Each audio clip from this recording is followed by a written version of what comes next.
Okay, well, there's trading an intern and locked and locked and locked and locked. Oh, several. So, seems like you start on 2, probably, of those options.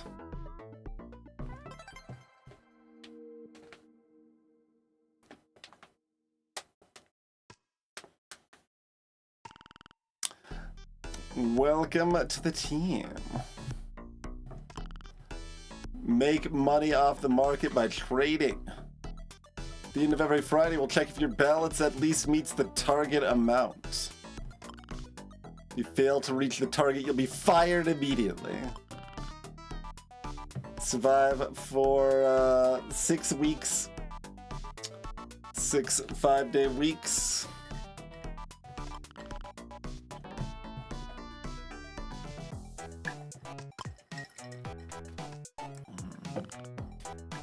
Okay, we got a bunch of cards at the bottom. We draw 10 cards from our deck to start. Works for me, so. Alright, we've got bulls and bears of 1 to 3 value. Okay.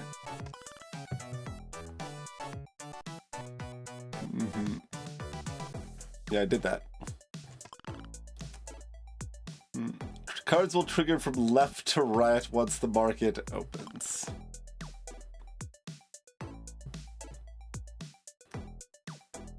You want to trade when the price is expected to rise and skip if not.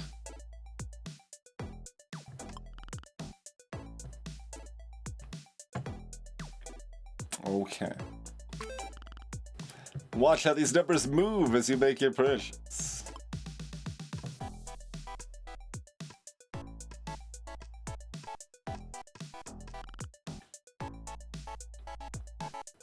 Click and trade will buy as many shares as you can afford with your balance. Sure. And then your cards triggered 1 by 1.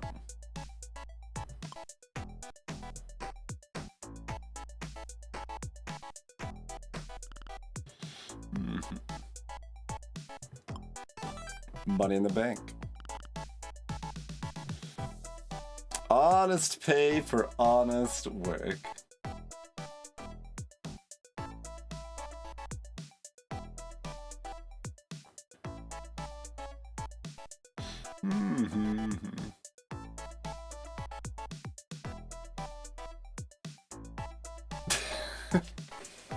Oh, abolish the pity, right. I was like, which was that? Well, we can still push for a better voting system, at least in Chato. There's that campaign promise too. Do whatever we can to abolish first past the post and abolish the Electoral College. Head over to the aftermarket. Where we get tokens at the end of the day. 1 interest per 5 tokens.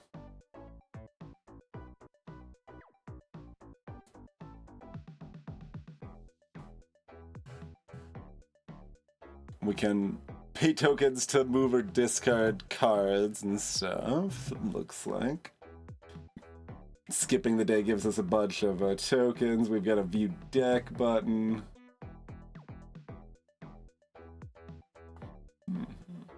Every time a combo is triggered, get 3 tokens.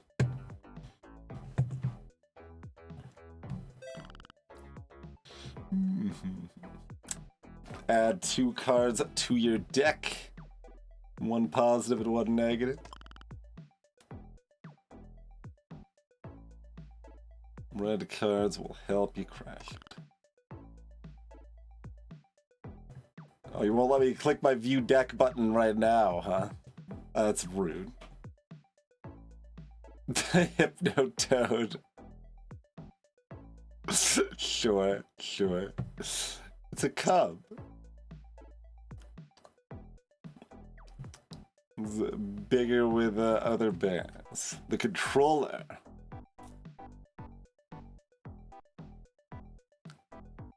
Oh, that does a flat minus rather than a percentage, sure. Otherwise, a big bear. We got a bull trap. Okay, so if you want to be all about tanking the market, you can remove a bunch of bulls. I mean, it's also, you could like get it early to get rid of bad bull cards and focus your deck, maybe, in theory. If the price is under 100, plus 10%. Otherwise, just a straight up plus 5%. But like, we need to profit enough. Well, I mean, I don't know if we can short or do any other shenanigans here. Surely there's some relevant amount of shenanigans.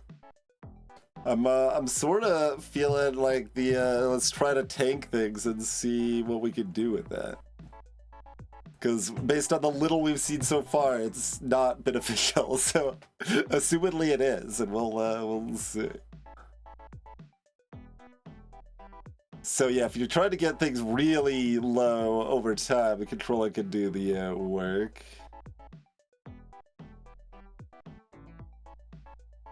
Does it count itself? Does it start at -2 or does it start at -1?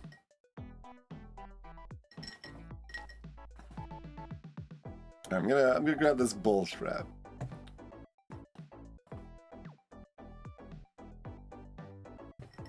And I'm assuming the value stays at where it was at 105, but I am not sure. Or 106.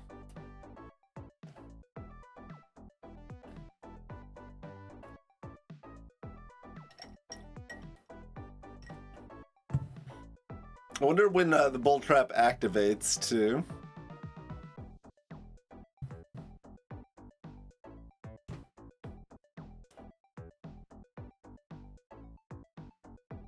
I mean, control, like, if we really want to work on tanking it long term, that could build up to some, like, it's not very good right now, because it's, you know, it's at like 2%, but it becomes a lot more than that as things get lower and lower. But meanwhile, do you just want, like, a cub to try to be -4% or something? And, alright, I think for now we'll just do that. We've got a shop. We've got consumables and a permanent upgrade. No perk limit. We get some free tokens. So we can buy the perk if we want. Now, tell me what it does. What is it? Do I have any way to tell what it does? These ones have a hover. This one's a question mark. I guess it's unknown until I buy it.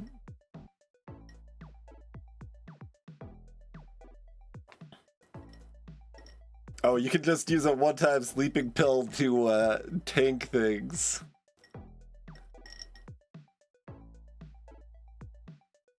Wait, when can I use this? Can I use this now? It costs 3 tokens, so I can double tokens with it.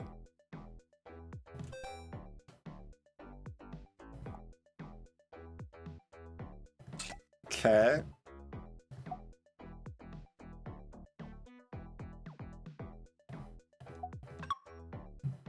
Oh, okay. We get to select one of 3 perks when we actually take it. Or we can skip it to get some of our tokens back. First card in queue gets +2 triggers. Gain an extra pill slot. +1 token every time the second card in queue triggers. So by default, 1 token a turn, but there's ways to manipulate that, I guess. Kind of like stuff like this.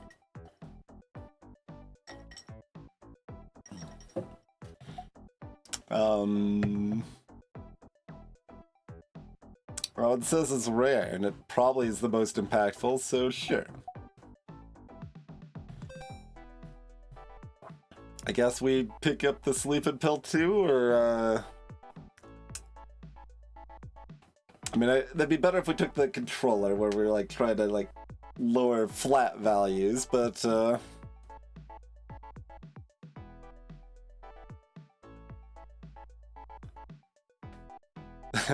and it has a minimum of $1. The controller, I think, had a minimum of 5. So like this can drop it from 11 to 1 if you get that low.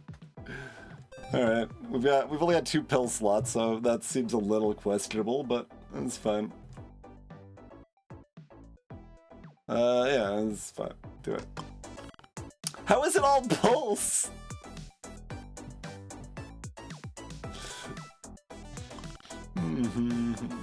Those cards are shiny. 5 cards connect to a combo. Oh, it was rigged. I see how it is.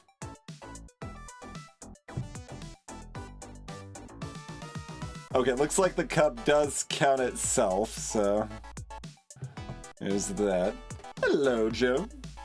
The orb game was highly disappointing, and we're just started on this one, so we don't know yet if it will disappoint us as well. The game about rigged markets has the market rigged during the tutorial. How dare it? Also, the volume of the music seems to have jacked up suddenly in this section.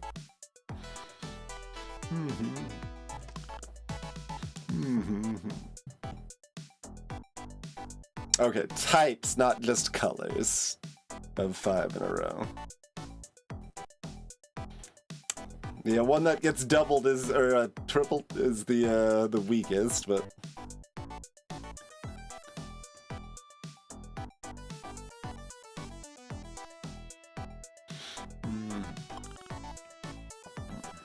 All cards in a cup will trigger twice, in addition to giving you bonus tokens.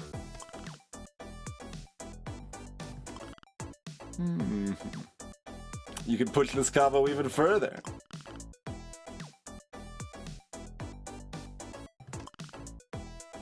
The first action each day is free.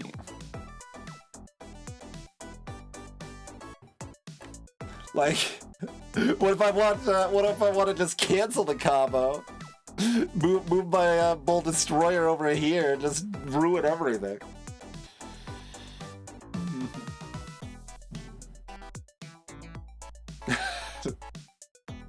That is a sudden and fancy new avenue, Joe.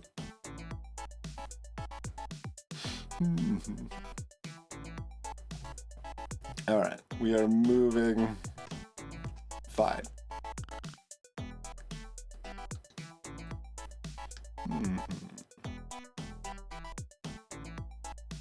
Okay.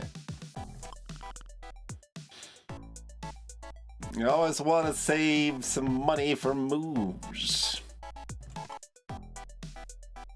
Alright, well, I was trying to take the market, but the tutorial had other ideas, so I guess we will just press the button. And number go up.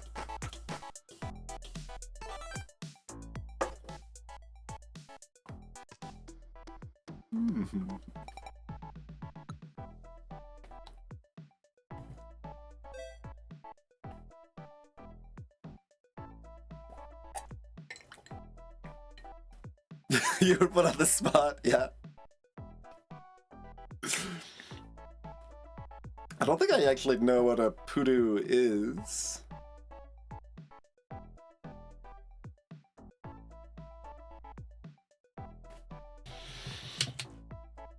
What is this? The Fearful. That's just a big old -5. Although it's a... There are different types, right? That's an investor type, and these are bear types. Very tiny deer. Oh, that thing. No, actually, no, I'm thinking of a Deek Deek, I think. think if that's also a different tiny deer, I think.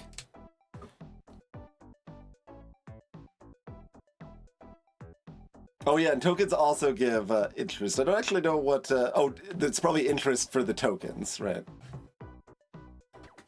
Yes, 1 extra token for every 5 held. Yep.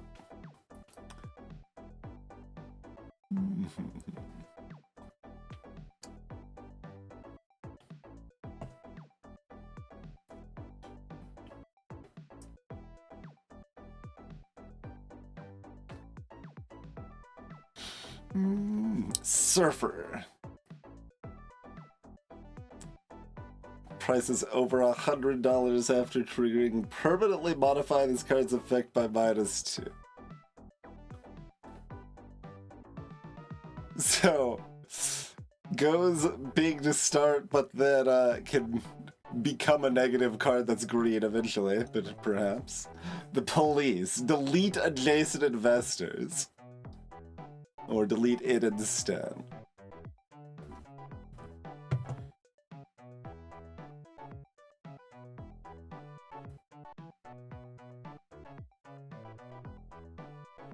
I don't know, what was this bottom fisher? Oh, that's kind of the opposite of the surfer, okay.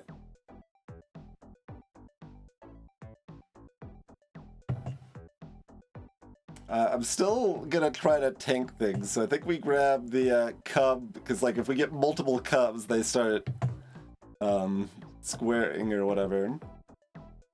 And then I don't think we have any investors, so we can just take the police to delete themselves, right?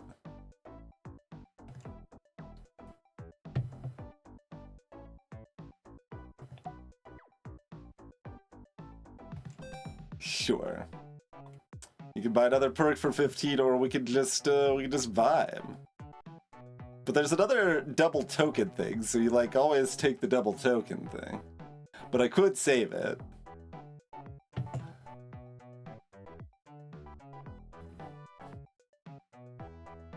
If used while market is open, give a permanent +1 trigger count to the first kind.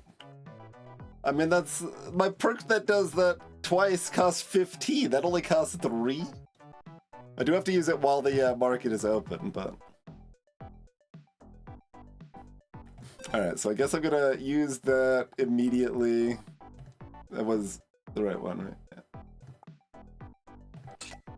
And then we'll grab that and not buy the perk, we'll just get the interest or whatever.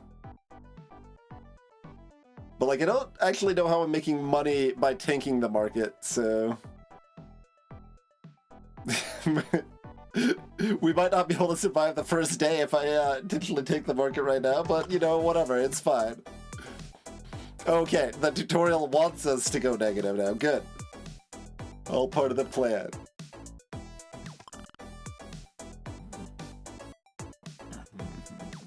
Collect extra tokens and skip the day. Your balance resets every week to 1,000, but you don't get anything for exceeding the target. So you want to crash the market otherwise, but you still need good cards to bring it back up afterwards. Okay. So,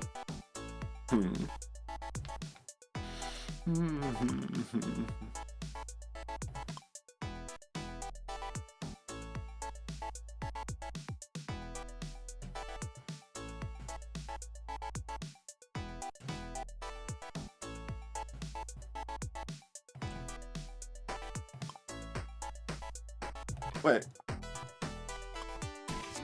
How do I... What?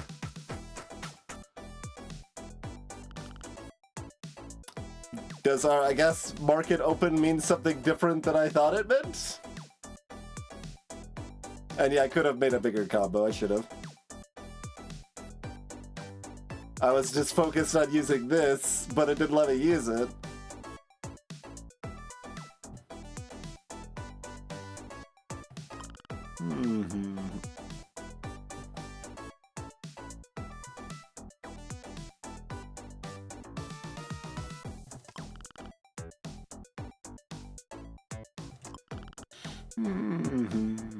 Keep the price less than 1,000, sure.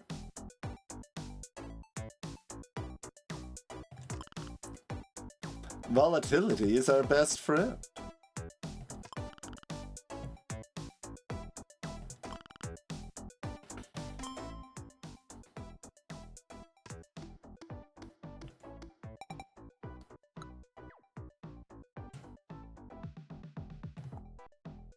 When is the market open? I guess the market is open before the market is open, is the... Weird. Okay, we could jack it back up with Opportunist.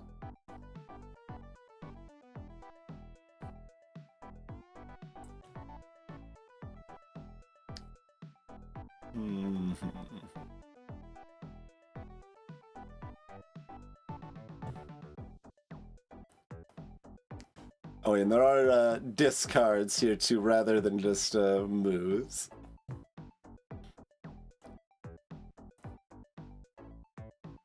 But yeah, we've got like tons of tokens, so you can manage stuff pretty well there. Alright, so I guess it's Opportunist now, and...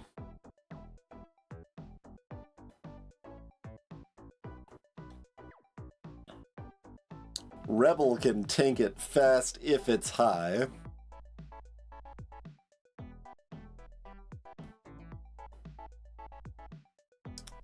I guess I'll take another Cub even though I don't want it right now.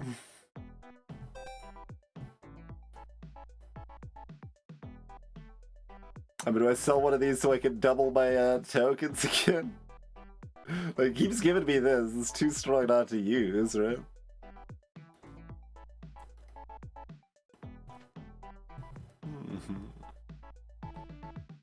I'm guessing market is, quote, open just in the period at, like, when you can move and discard and stuff, which explicitly feels like it is the period before the market opens. But, whatever, I guess.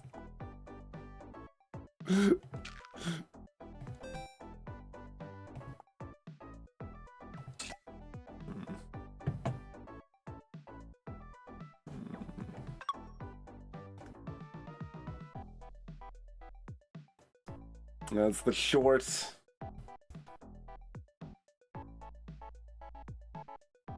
Sometimes the cost of moving or discarding doesn't increase.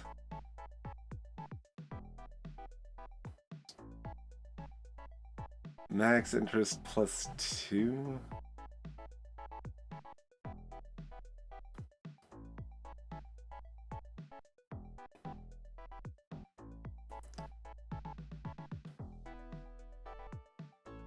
Sure. I mean, how? Let's see. We go through 6 weeks. Both of these seem kind of slow for 6 weeks. Right? This costs 15, so it costs 10 because it gets 5 back immediately. And then if you save the money to get the max interest, it pays for itself at the end of the game. And does nothing else? What? I'm guessing the higher difficulties have longer runs.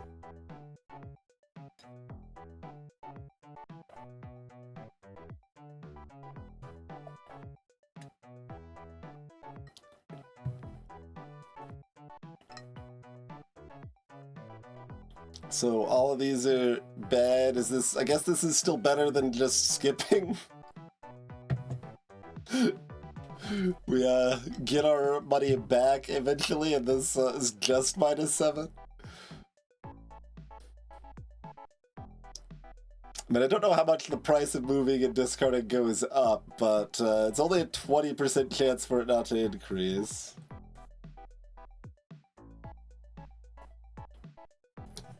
We could definitely do a lot of moving and discarding if you wanted to, though.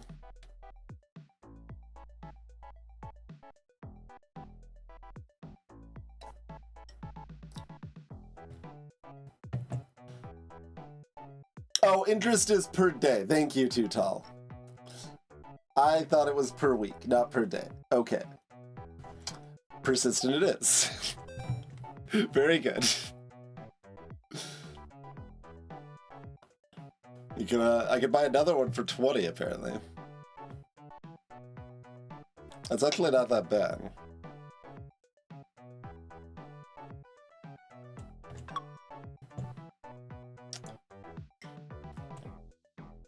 Last card in queue gets a 1 in 3 chance to delete itself.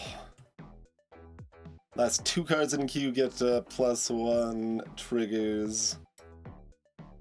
+1 token every time the second card in queue triggers. Don't want to be the first card.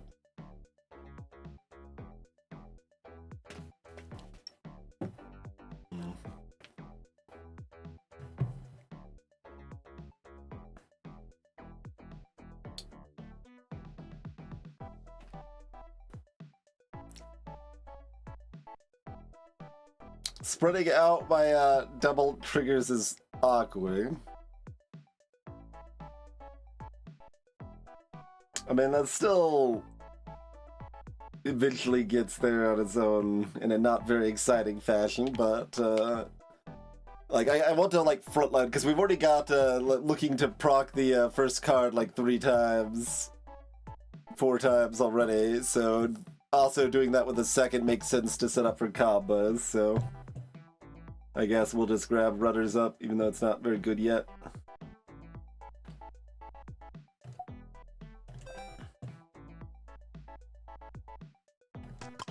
Alright. But also I've got this Bull Trap that I don't especially want now. Although it does count as a Bull card.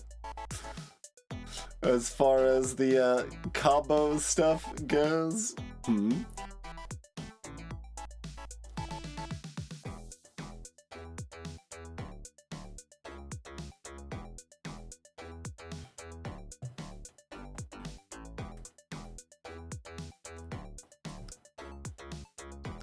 I could eat all my bulls.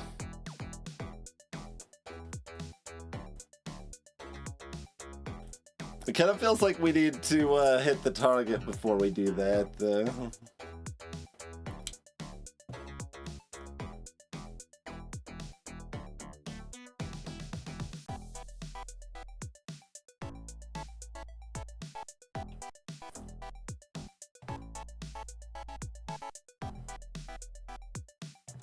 So discard does just immediately bring another one in, which I figure.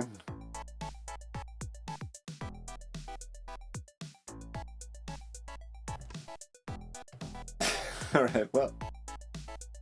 It's so far only going up by 1.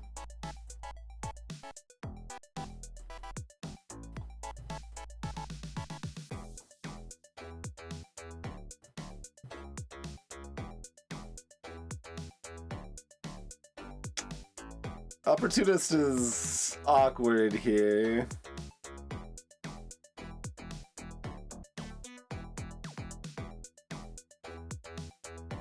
Let's see. Yeah, I can use this now. This is when the market is open, apparently. Which is weird, but... Oh, is that applied to the card? I thought that was applied... No, it looks like it's... the slot? Unsure. We'll find out, I guess.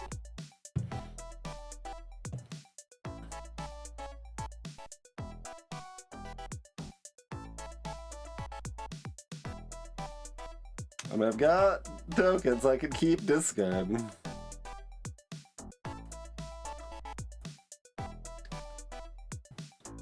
Yeah, it's weird that they're calling this period when the market is open, I guess, but...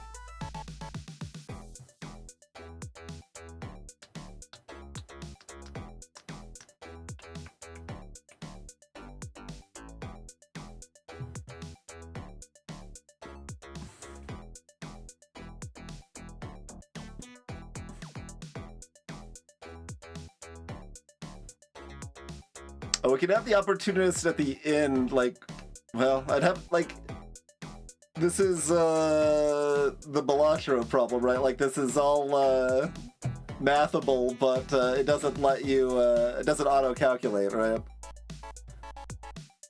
Like, I'm supposed to, like, move this here, figure out what I get from 1 plus 3 plus 2 plus 1 plus 3 plus 2, but, like, then I have to do the minus this, and then minus all of these, and if that ends up at, like, 97, then we can make it plus 10 at the very end.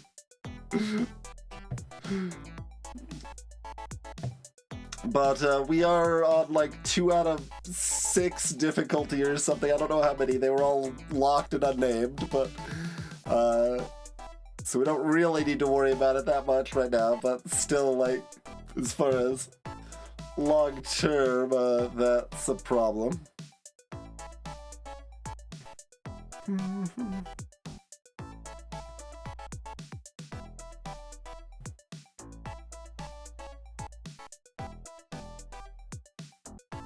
And then, like, also there's the I don't know, like, swap game calculations too, where it's like, well, I want this thing here, and these 5 here, then this over here, and, like, how can I accomplish all of that in the fewest number of swaps and stuff?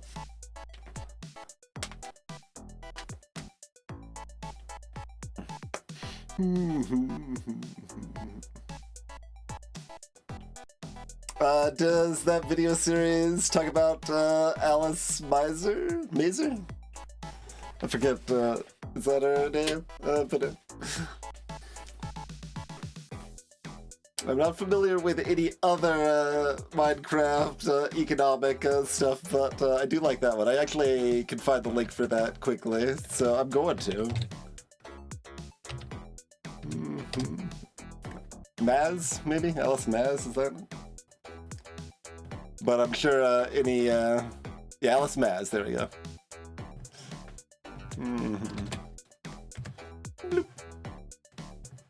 That's a fun article, anyway.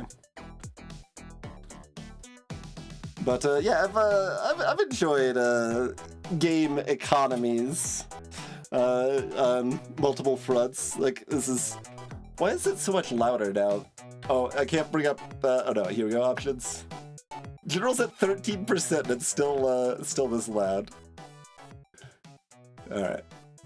We'll put it down there, so I don't feel like I'm being drowned out in the little side conversation. But yeah, we've talked about some of this in the past. But yeah, like I'm trying to think of what's the actual, like, first game economy that I manipulated or whatever. I don't, like, when did I actually first play Kingdom of Loathing? Would be, I say first play like I've revisited it when I haven't, so that's not quite an accurate phrasing, but, let's see. 2006. Okay, that's not the first then, but, at the first that I can think of was a Ultima Online player run shard in probably 2003, I think it was. That we didn't really get it too far off the ground, but we kind of had a little scheme of like basically just blowing up customers for places that price stuff too low. It's like, if you get out to cut the market this much, your customers are gonna pay for it. Sort of thing.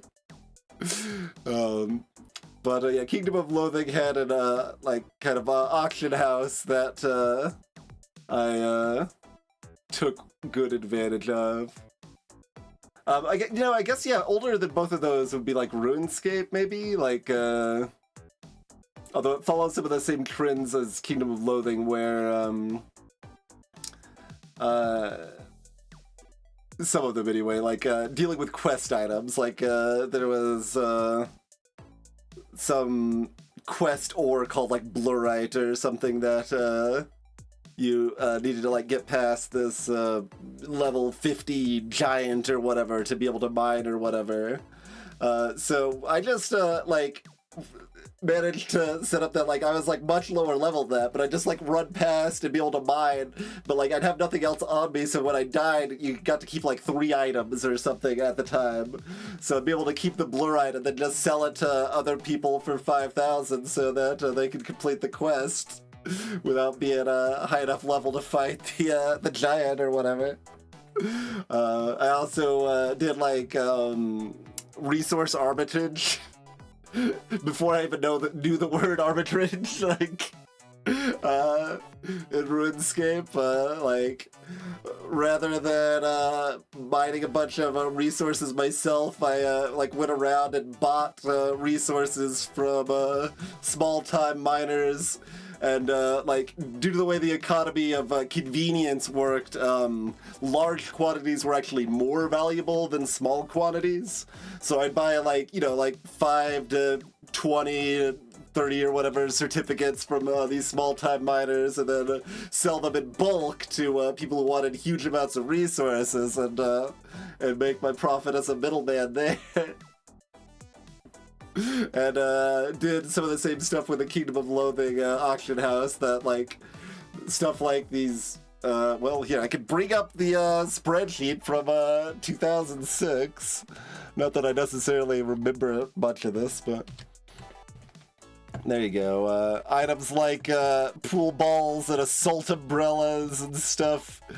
Like, I had notes of what I should, like, where I should be buying them up from, so I just kind of, like, buy out the market of these various quest items, and then price it so that mine were the lowest available in the market, but at a much higher rate than they had been, and take advantage of the economy that way and stuff, so.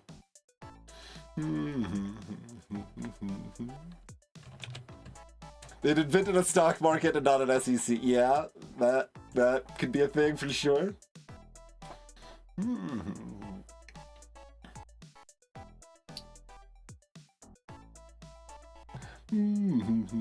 But that's, yeah, some of the economic shenanigans I've been involved with in multiplayer games. That actually might be most of it. I don't know if there's anything modern. By abused multiplayer game economies in the past 15 years, nothing immediately comes to mind, but there's probably something I'm forgetting.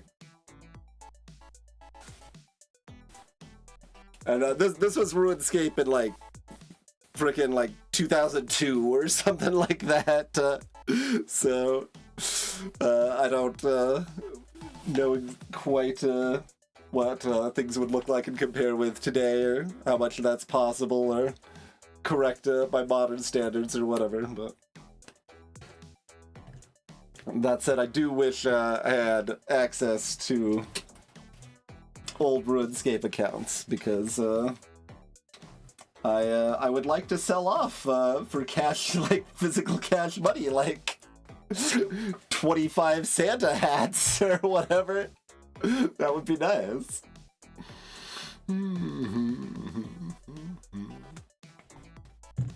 But anyway, back to the actual game we are playing.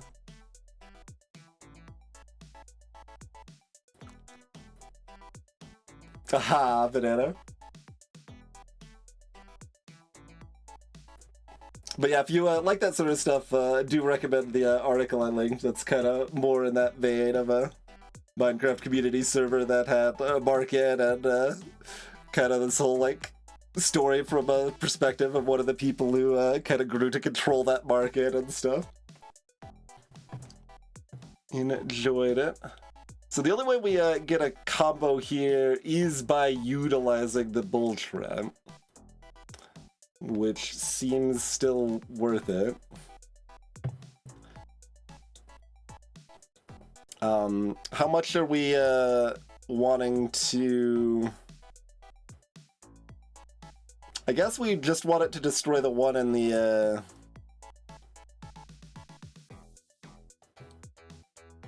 and the two, right? possibly a 1 and a 1 if we wanted to try discarding again. But getting over way over 1400 doesn't do anything. Interesting. So like maximizing my income right now doesn't do anything long term. Which sounds like it's probably a good thing for the game overall, because otherwise, like, there would be no way to control, like, the compound interest would be a problem. Like, there's no way to combat that. So understandable that they opted for such a mechanic. Does that mean I just do like 2 or 3 swaps here and call it good? Probably don't worry about the opportunist though.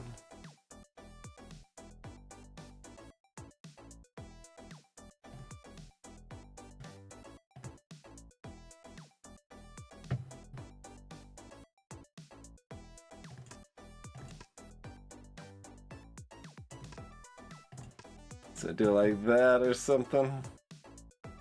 And yeah, they do only go up by 1 per.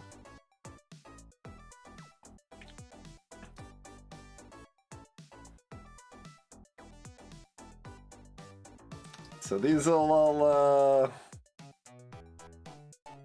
activate, and then these will activate again, and this will activate again and again.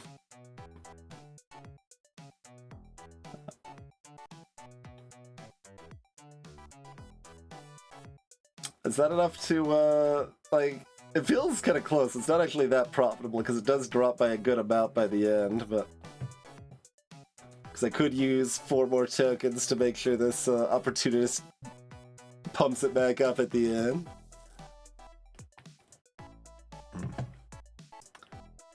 Like, that's 3, 6, 7, 8, beleted, 11, but it's compounding each time, right? So it's not actually 11, it's more than 11, but...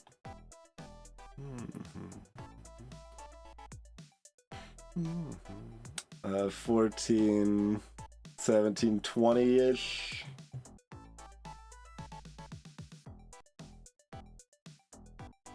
Minus 10-ish. Yeah, I don't know if moving the opportunist even does anything, so whatever, that's probably good enough.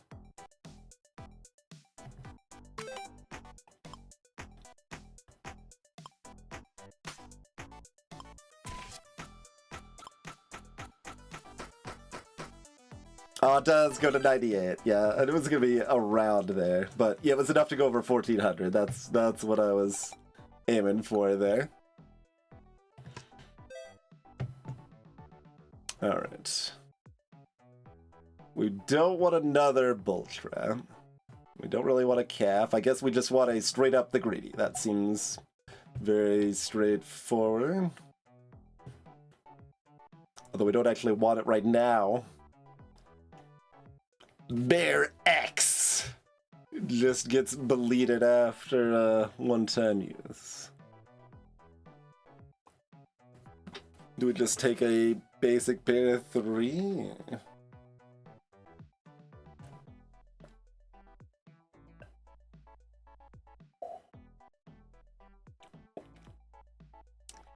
We've got 2 cubs.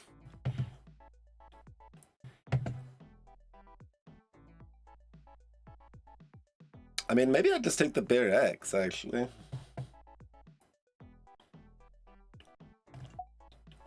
Yeah, that seems fine, actually.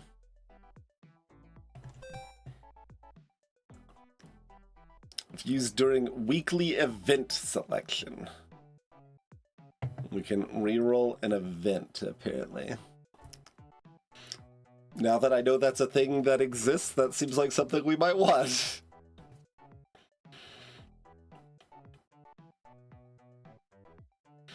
All cards' price modifying effects are permanently buffed by 0.01.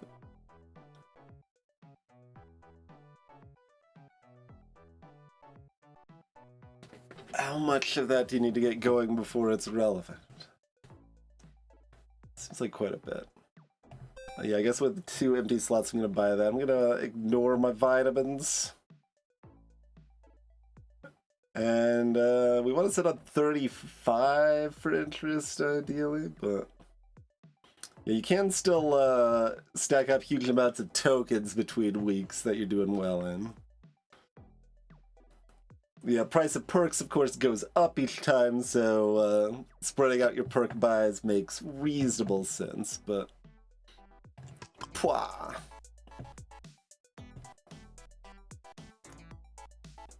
Okay, that's deleted after triggering, so there's no benefit to triggering that multiple times. However, we can trigger the cub multiple times.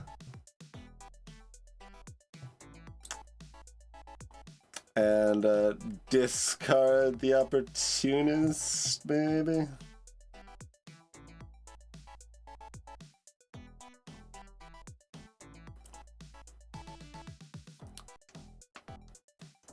Like, how much do we want to tank this?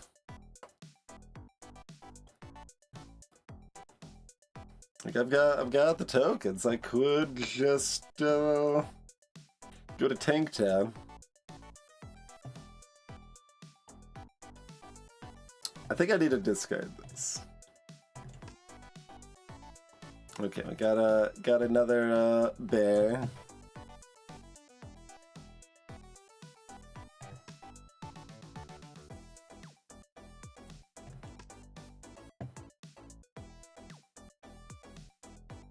I mean, am I just doing 2 more moves to combo this and take it into the ground?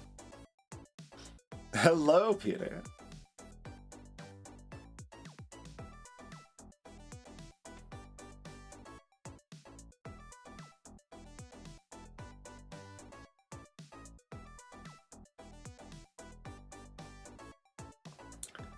I mean, it seems like dancing at low numbers is just, like, really valuable, so...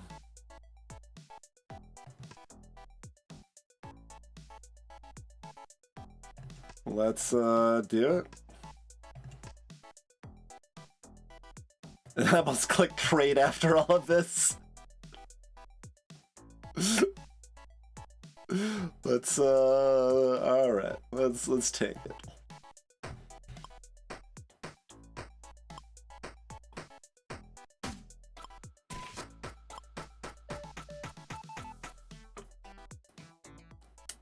Alright, and still not even below 50. We only dropped it by 35% in a day. And our tokens are at 77, so it's not like the token cost was actually very expensive. Oh, you also get a weekly bonus of tokens, too. Okay, so target's now 2,100, so that has gone up quite a bit. Yeah, the going off of the beat is cute. Definitely a bit reminiscent of like Rhythm Doctor. Actually, is kind of the vibe, even though I'm not like actually playing a rhythm game or anything at that point. But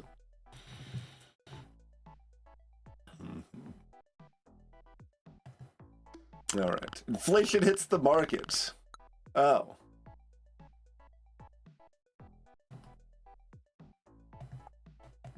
I guess that's not the event. That probably just happens every time.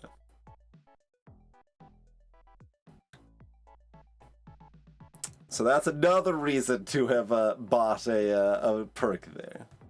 Because they probably start at 20 now, and pills are either 3 or either 4 or 5.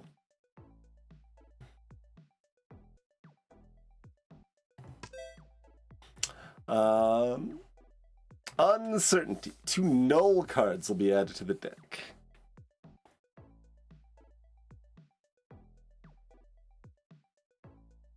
I mean, that doesn't sound like a terribly big deal. Oh, on day start. Not on week start. Okay. That is more impactful. Especially when I've already removed cards from the deck.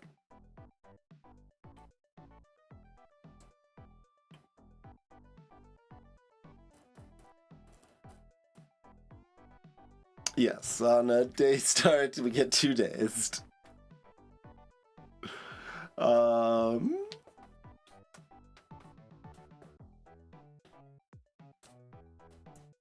What, do we re-roll it just to see more events? Sure. +5 daily tokens. Weekly target increased. That's just free value. It doesn't say how much my target is increased, though. It's free value or we lose.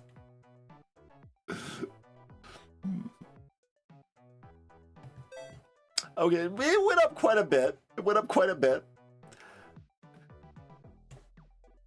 Does that then compound to make the next week target go up based on that, I wonder? Because in that case, it's pretty spooky, but... new connections. Aftermarket. Add new card types to your pool. We can add Agitator. Locks cards in queue. Or, system cards that specialize in order-based cards and buffs.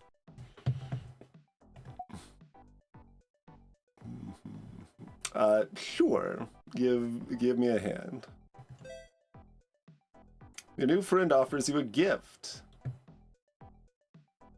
White powder. If used when market is open, permanently delete first 5 cards in queue and redraw them. Okay. We get a mass delete.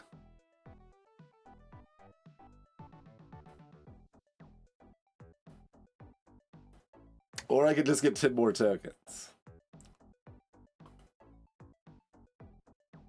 I mean, it's strong. I've already deleted some trash, so I don't know quite what that looks like. And I've also, on the red side, already got combos with my trash set up, so my trash is less good to remove on that front, but...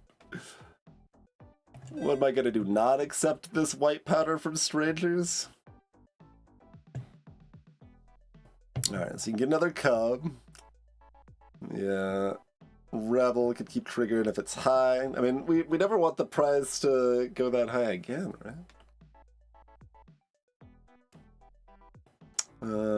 We got 1x1 leverage.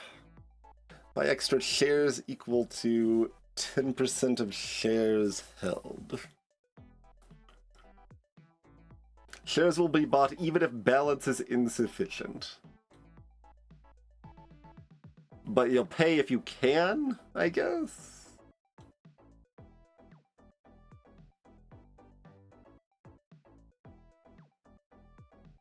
No? Well, like, it says even if, but isn't it always? Because don't you always buy as many shares as you can afford?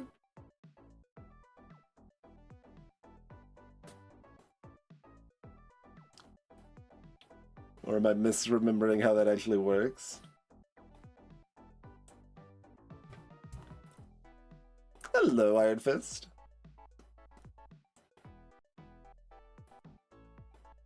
I mean, I guess I tried. It's new and fancy. Otherwise, I could just get another Opportunist, which is probably probably better. I don't know. We just take the market down and then Opportunist just jack it way the hell back up.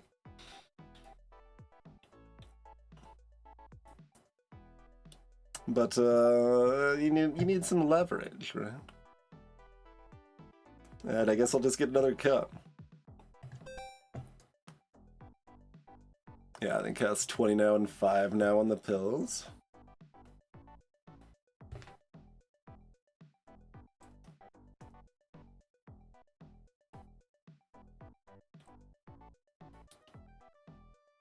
Oh, you can actually use this on a good day, too, not just a bad day, right?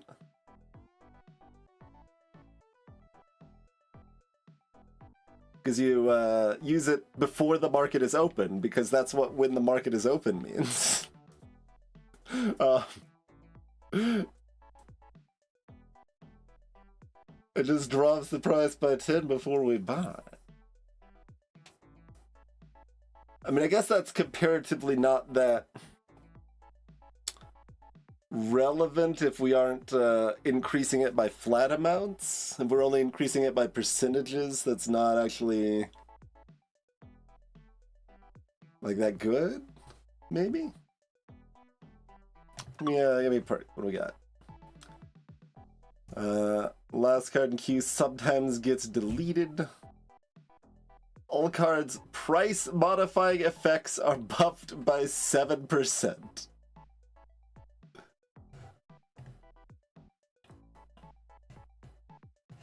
Like, why does it keep doing this? Like, highlights the first card and then has a problem. So yeah, all of the effects are price modifying right now. Other than the leverage.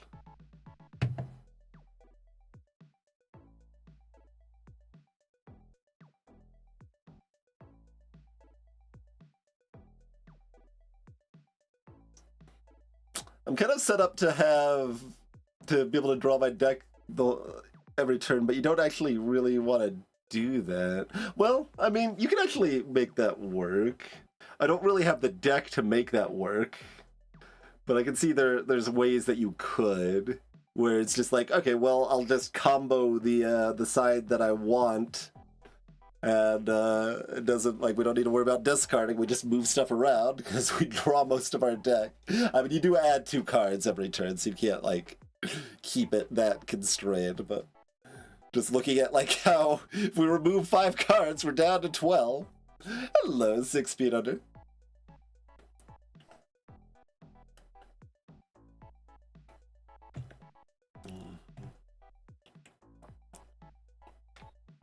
So just, yeah, everything does more.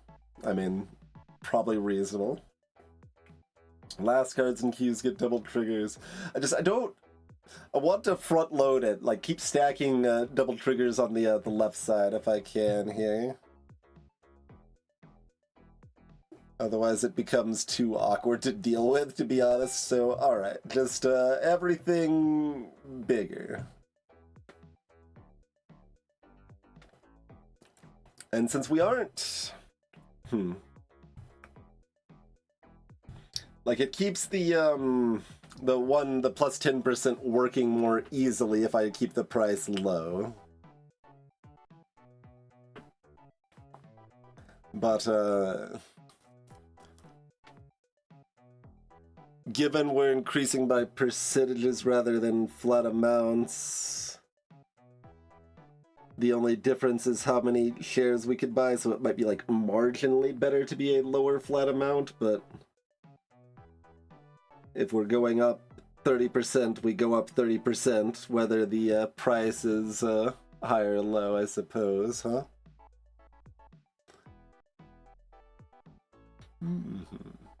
So I guess that's not actually that helpful.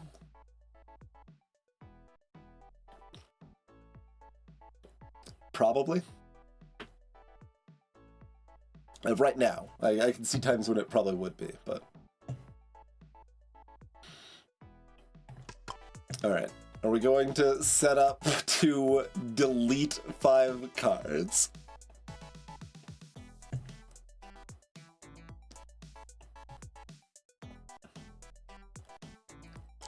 I mean, we do have a lot of our weakest stuff set up at the beginning.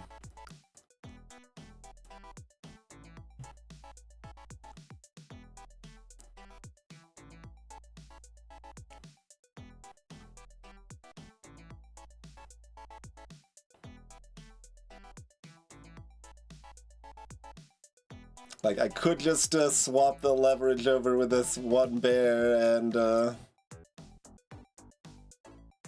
probably delete all of those. It does delete the cubs that I'm building towards, so we are going to be much worse at tanking the market, but we've got a high target to go for right now, so that's a future problem to fix. We just need to worry about making enough right now, I think, so I think that seems sensible to me.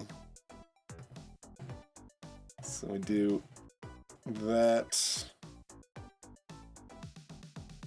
Like, I could try to discard and min-max this or something, but I think just deleting these 5 makes enough sense. Mhm.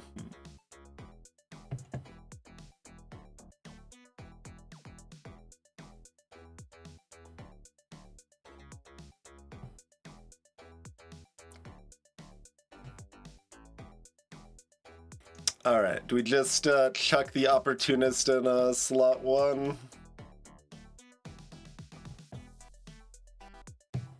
And send us to the moon? Do I discard a cub as well?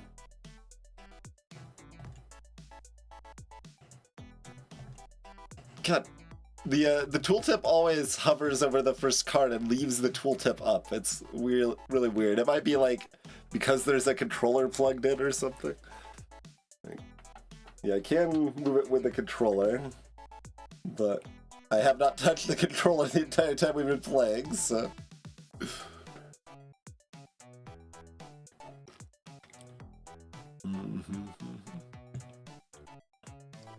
So I guess these are the 2 cards left in the deck.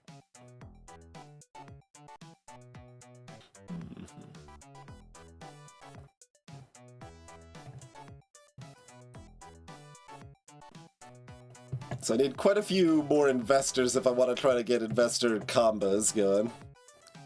But we do have the multi-proc on the first slot, so we can still go to the moon with that alone.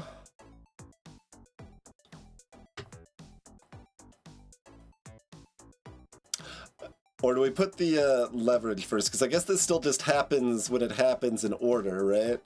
Yeah, because you can time this after things go down.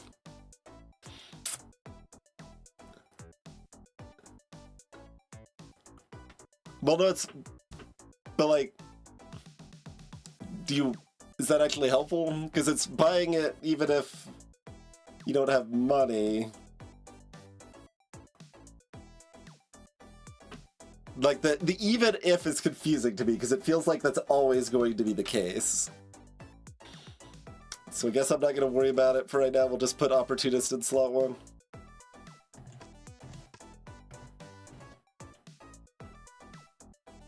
And see how it goes.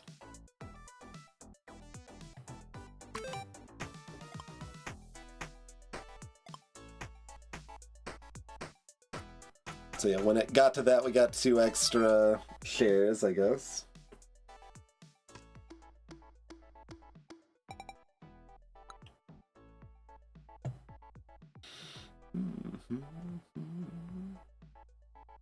And even with the 2 free shares, we still only made the expected amount. We must have had to pay for them. I didn't see how it actually went down, I guess.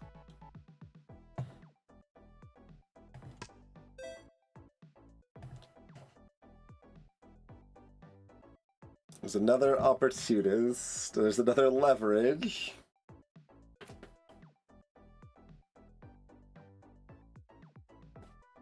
Oh yeah, it was...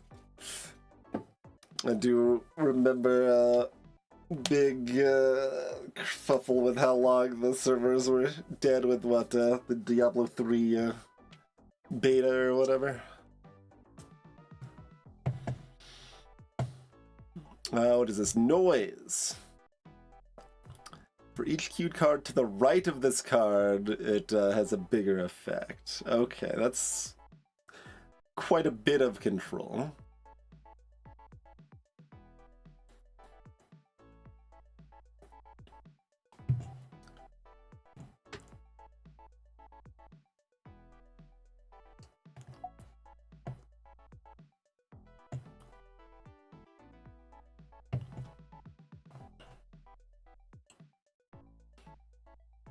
But given our results, it feels like the leverage didn't do anything. I kind of want to play that back, and I mean, I have the technology, I suppose. I could open the bot. But I did not understand how that worked out in practice there. I can also re-roll these if I want to look for a green more fitting. But let's try to make the leverage work. But that's not promising. That's not like enough. Although it is compounding. It is a compounding effect still, so.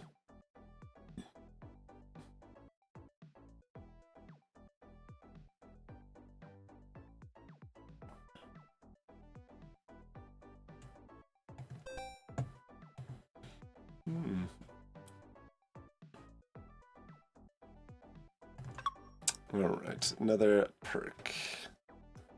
First green card gets +1. Last two activate twice. First red gets +1.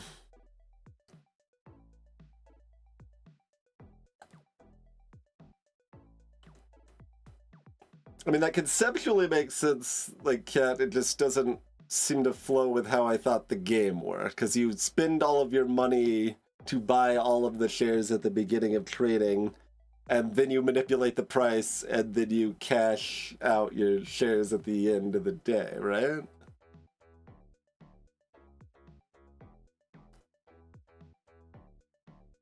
Like, that must not be correct. Like, otherwise the leverage card doesn't really seem like it makes sense, but I don't actually know what I'm missing on that front.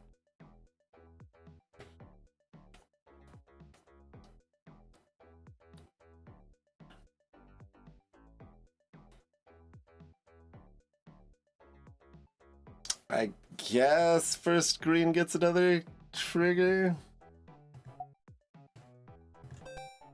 Getting a little jank with some of that, though.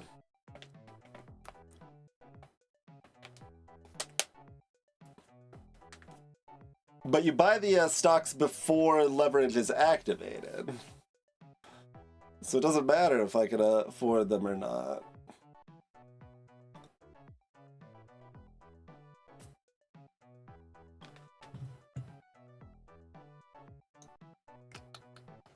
Probably still just buying the one perk.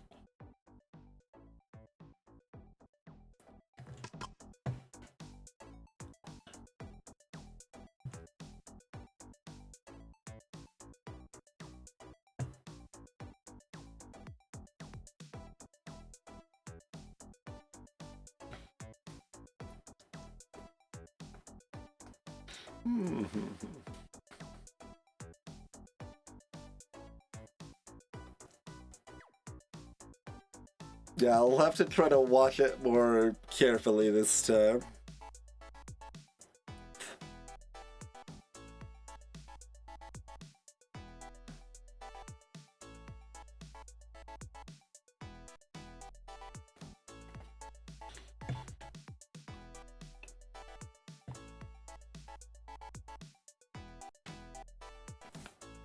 I don't get a big combo, unfortunately. Because we don't have 5 of the same type. We've got 2 investors, 2 system, 3 bull.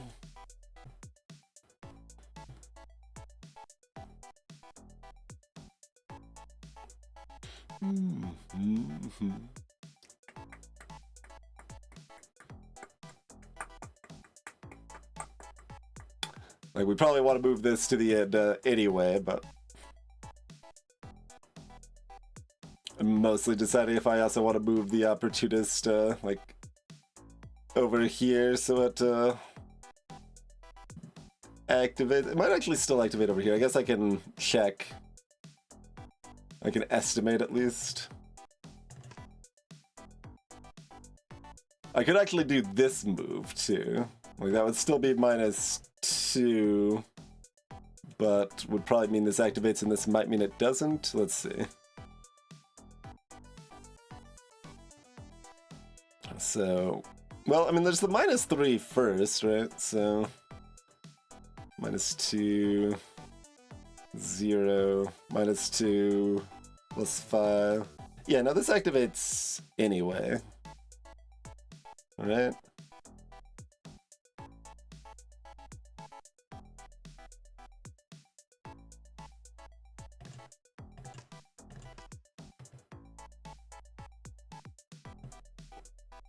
And then, in theory, moving this leverage here is beneficial, but I don't actually understand why, and even if it is, it's not that beneficial, so, I guess we're just ready to trade and try to watch it closely this time, I guess. Would the graph of yesterday have been...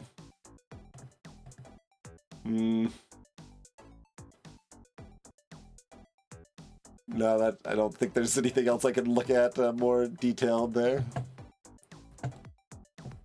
Alright, so... We should... I mean, I could math out that a little bit in advance. We got 1342. And it's, what, 86.35 right now? So we can buy 15 shares. So we should buy 15 shares, and then instantly get 2 shares that we can't afford. But we might have to pay what we have left. And then that happens again, and then it happens again. And then it happens again. This should be pretty good. Actually, oh yeah, it says plus 16 here.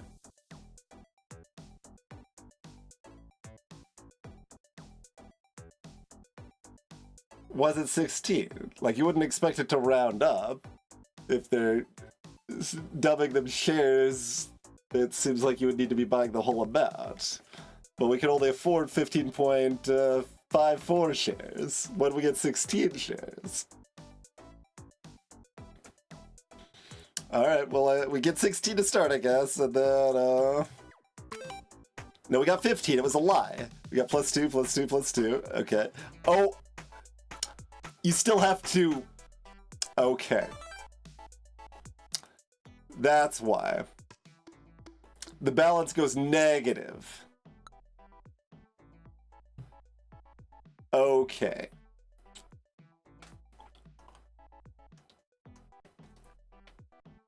Hello, Nate. But yeah, it lied to us, and then also leverage seems less useful than I'd hoped. But it makes sense. It does what you would expect the card to do, but if it works that way, you would kind of think it needs to be more than 10%. But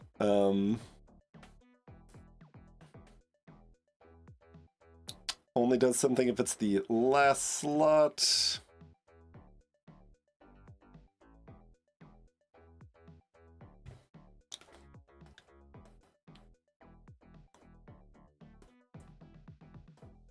So,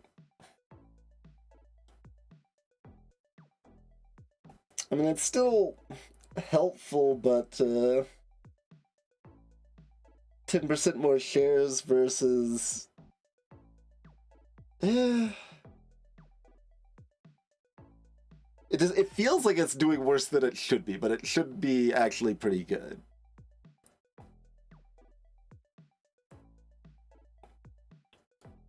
And I think the 10% like rounds up, so I think when you can buy extra shares, if you're at 15, you can buy 2 more.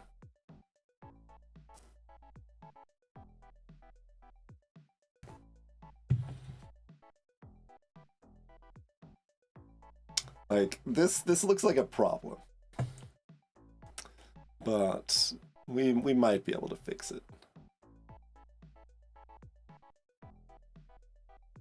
So are we taking just an investor, or am I trying to go to leverage town?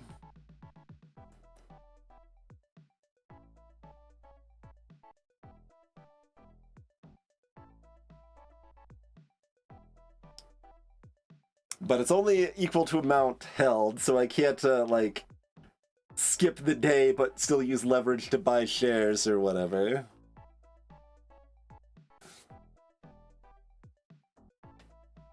Because if we have that whistle or whatever first, we can tank things ridiculously with how many times that'll activate.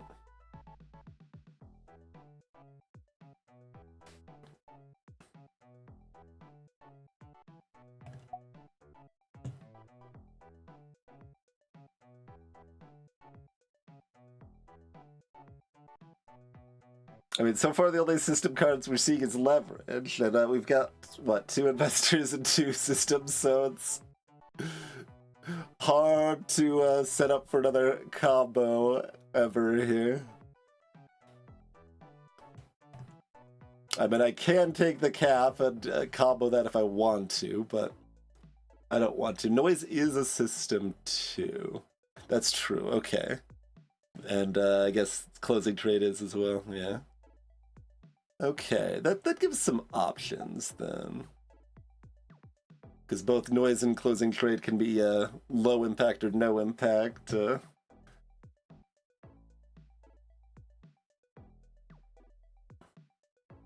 grab those, see where we're at.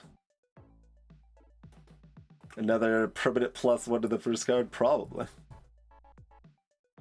Used during card selection, replace all cards with random rare cards. Excuse me? We can choose Apocalypse as our captain now?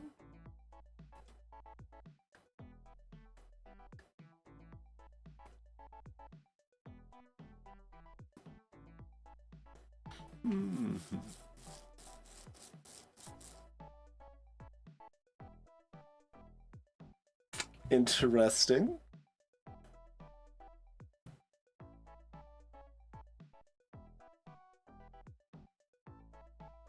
I mean, I don't... Should I do the nonsense?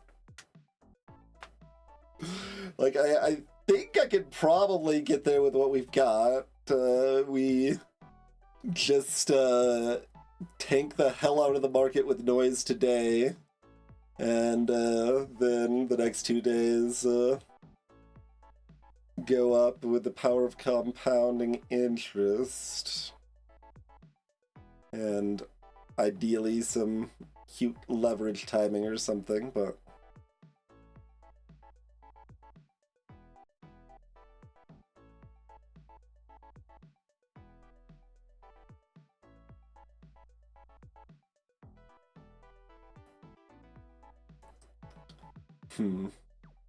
But on the other hand, how about all of our cards are random rare cards? What could go wrong? Why don't we go and take a break? It is that time. It is break time. So, but we're probably doing that. I mean, Chat would obviously be arguing in favor of slamming the random nonsense. My only hesitation is just that I'm like kind of interested to see if we could get there with what we currently have, because it seems like we could get there, but it's like a little tricksy, and I kind of want to see if that works. But on the other hand, just cage out our kind of bad stuff to random nonsense that is probably less bad, but is also probably way more complicated. So, probably go that route. But yeah, thanks for hanging out. We'll see you back here in a few minutes with some more insider trading.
I'm guessing the train horn might have been in the music? Because the microphone was muted. Hello, Ironverse. I think we do dare. I think we do dare.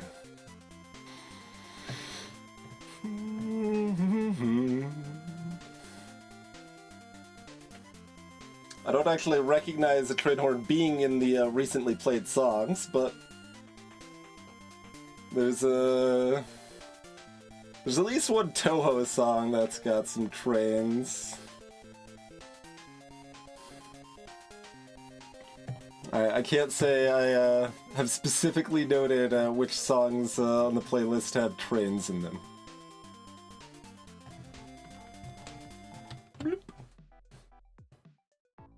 We could also switch to playlist from game music. I'm okay either way on that, probably. I guess I could turn it up a little bit more from how much we tanked it here, but... Okay. Oh, and if it's gonna keep thinking I'm using controller and getting confused, maybe I will try using controller and see how that feels. We probably just want this again. That's the value of a weak perk for 5. So, hello, Peter. Would we still like another perk? I guess we probably would. One Trick Pony. If a card triggers more than 5 times in a single day, remove this perk and add 2 stacks to another random non-cursed perk.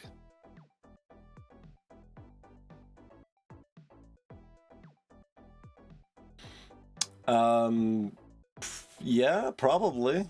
What else we got though? There's red swans, and then there's lucky again.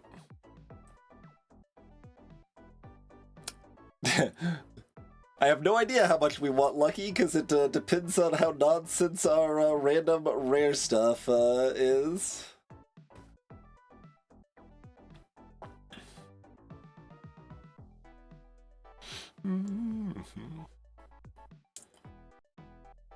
But we can proc this already, right? Yeah, our first thing procs 5 times already as soon as we use our other pill. 6 times if it's in a combo or if it's green.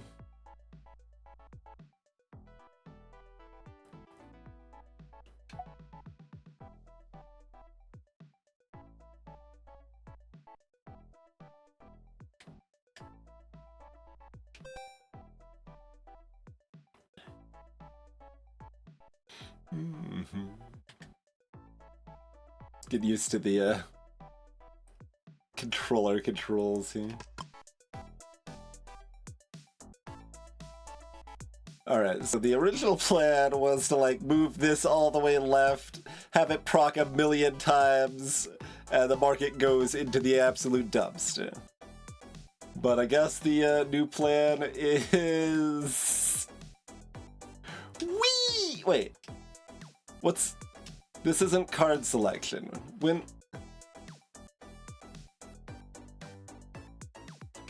When is card selection? I guess, like, we knew this wasn't card selection if I thought about it, but, like, this is also obviously card selection, so, oh, when you're, oh, yeah, card buying. Okay, that's way less chaotic than I thought it was. That makes more sense, and it is what it says. I just wish they had better terminology.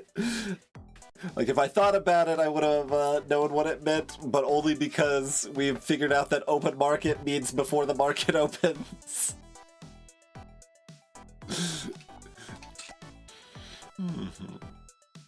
Alright, so we are tanking the hell out of the market today. That's the plan, I think.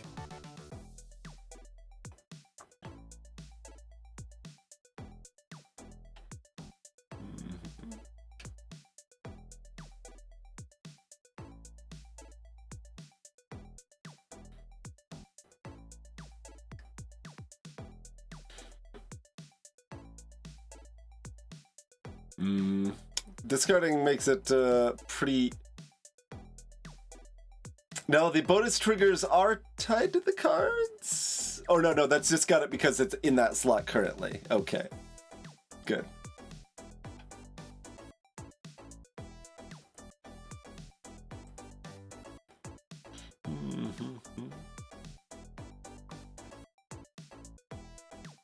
But yeah, ideally we discard to get both of these and combo the bears on top of doing noise nonsense here.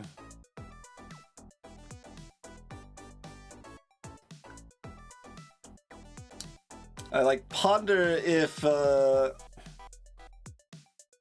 it's possible to leverage things so much that tanking the price, even though you're buying a bunch of shares at that terrible, like at a price before it's tanked, would actually make sense. But if that is a thing that makes sense, I think we still don't have enough leverage for it to make sense, so.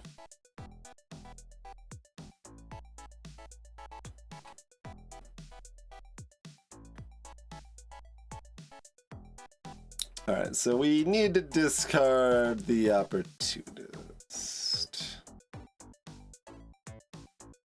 Other green cards don't matter too much.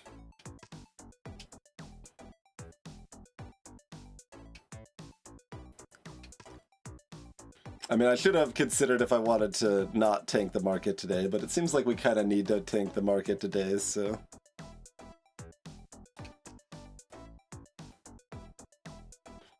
we want the leftmost to just be a leverage rather than a bull on the green cards.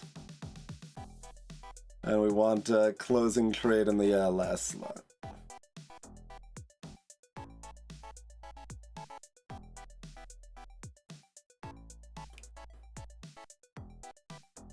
Yeah, if we weren't trying to take, I could set up a leverage combo and that might work, but I think the price is too high. I think I still just need to tank it.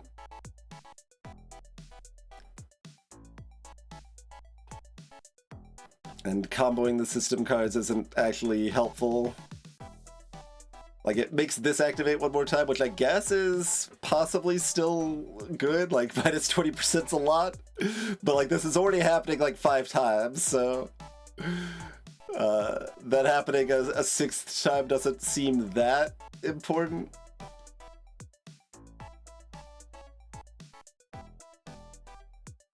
And we get, minus 10% if I do 1 move. I guess so I can get minus 19.3 again if I do 2 moves.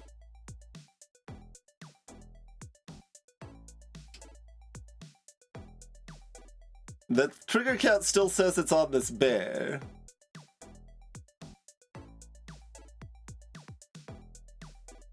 But it has to be the slot because none of the other cards show that, right?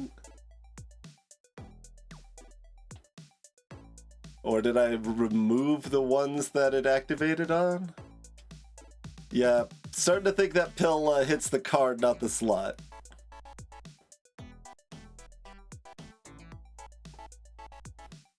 Unfortunate. Very unfortunate, because that means this only happens 3 times. I think. I don't know if you're aware of this, but 3 is a much smaller number than 5.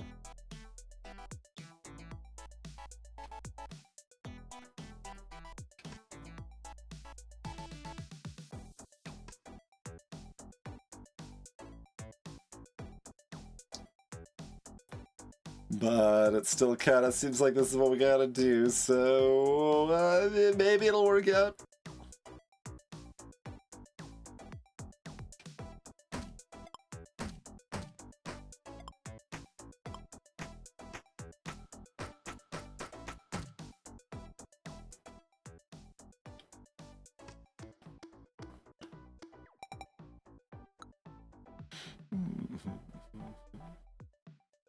But yeah, like, we tanked it massively, but that doesn't benefit us that much. I don't know, it's kind of weird.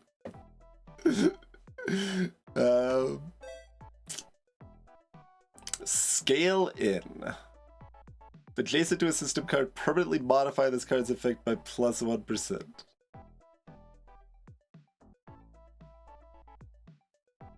Weird.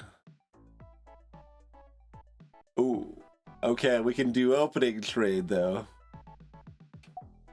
So that's power.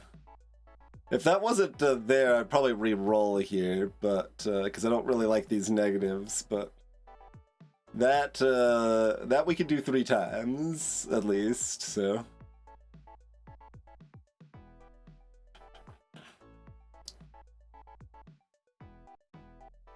So with enough time, I could turn this negative into a positive, technically, but it works so slowly.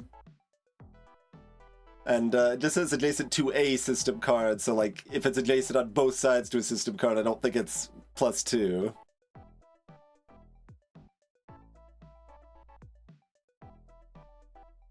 These are very similar right now.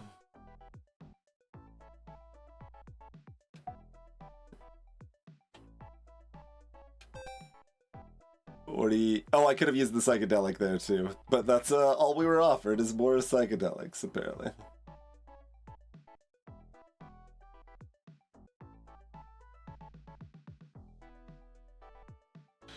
Oh, I think it means plus. I think it gets worse, because it's like already a very strong effect, so if you are setting it up to combo, it gets worse over time. So I think it starts at -10 and goes up to -9 if adjacent to another system card, like that. Fits what we've seen in the game. So that makes sense to me. There's no shop reroll here, right? No, okay. Why is there an X? Okay, that just moves the cursor to the left side of the shop. Alright, give me another perk. Every time a combo is triggered, 3 tokens. Or first green triggers again. So. Okay, that lets me activate that perk that for proccing 5 times. So let's go ahead and do that.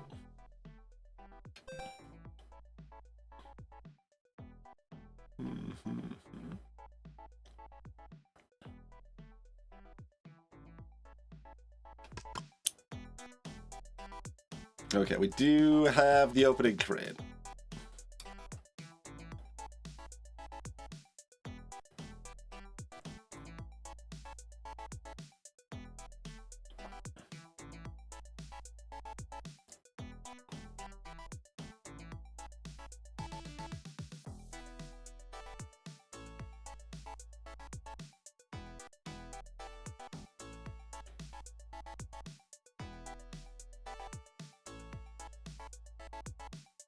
Interesting, the rounding difference. This is 3.2%. This is 3.21%. There's definitely some amount of mathematical fudging and simulize, but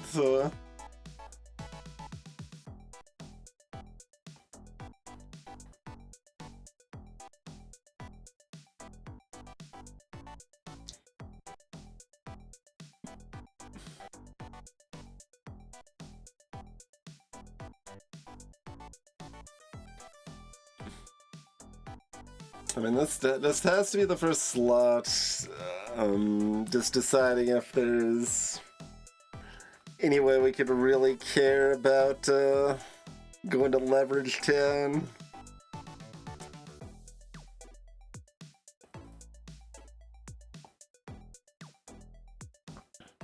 Like, where it's positioned now, it will do almost nothing. And I could swap, like, the green, but, like, I can't swap it with this because then that's too much negative. I could discard one of these if I wanted to.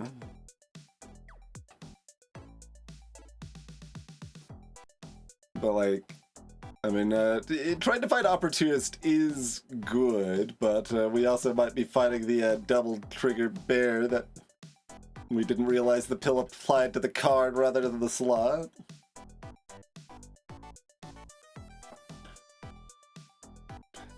And finding something like Closing Trade isn't enough to set up the systems combo. We need like that and more leverage. Like, eventually that could work, but we're not really there yet.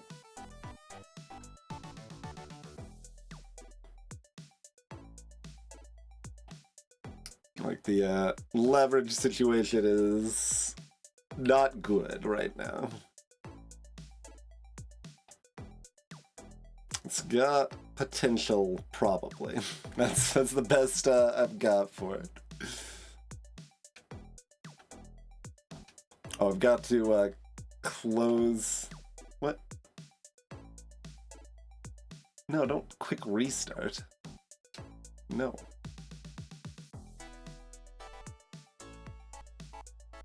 I thought the R up here at the full deck to close it or whatever, because apparently I can't move until I close the deck. I thought that was pressing the right stick, but pressing the right stick is quitting. At least it has a confirmation prompt. I mean, I guess I can still look at this to decide, like...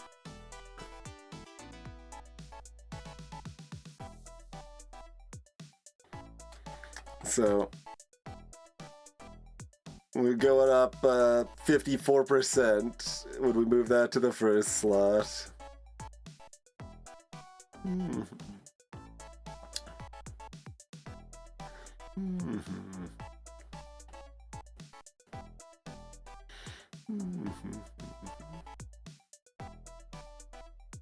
And this, like, nets me like 0.1%, I think, is how that ends up working out for me.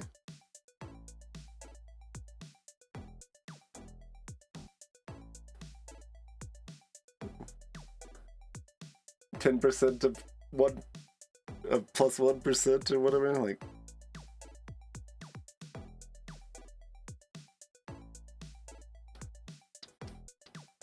Like, we've got stuff set up to really double the like leftmost slot, which I think just doesn't work very well with leverage in general, is what it feels like, but there might be still ways to make that work. But anyway, so like we're like plus 60% or something right now with one move. Is it worth trying to discard to change that at all?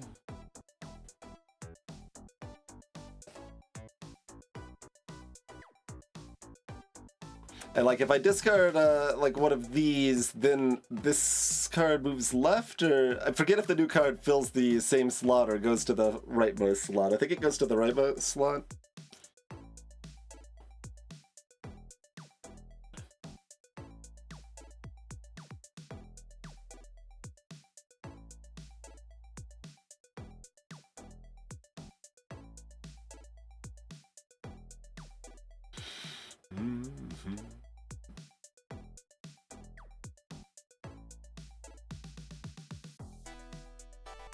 So yeah, I don't think discarding is very high EV.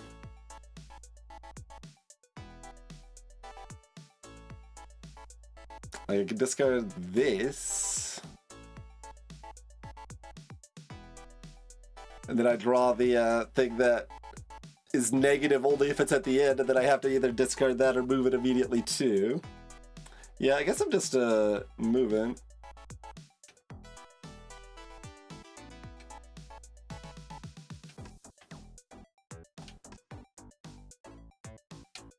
And then we're just going to town with that.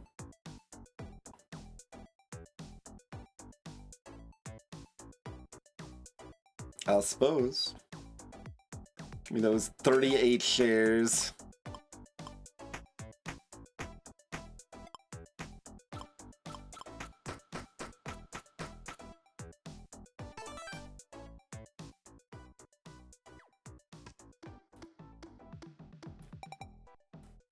Not quite enough to hit it immediately, so we do have to trade positive on the last day here too, but...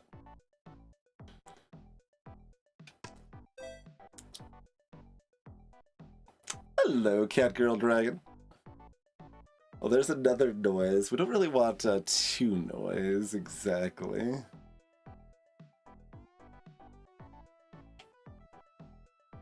High frequency. If queued in one of the first 3 slots, give it +1 trigger count to the card on the right.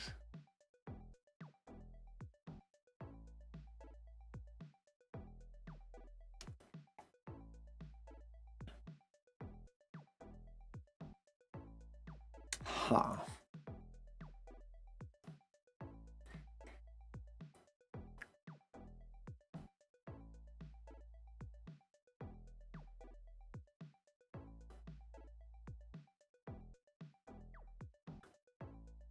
It's another system? We can kind of make it work. I don't love it. Maybe I just re-roll it here? Or maybe I psychedelic here. Yeah. Pwah! What do we got? Double leverage.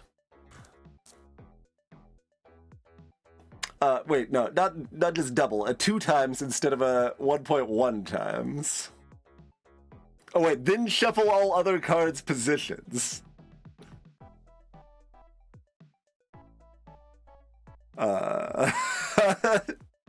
Okay. Reading the whole thing matters. I was wondering though, like, how can this be a 2 times compared to the other one being a 1.1? Yeah, they have to shuffle all other cards' positions. Interesting. I wonder if when the combo is actually active. Let's see what other nonsense we've got. The Whale! Big investor. Delete all investors in queue and temporarily double this card's effect for each card deleted this way. Bull statue. Transform adjacent cards into random bull cards.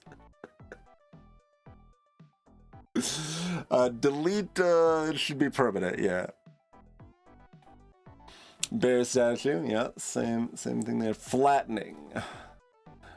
Reset the price back to today's opening price. And then it's deleted. The Doomsayer. Negative 15% investor. Just straight up negative 15%.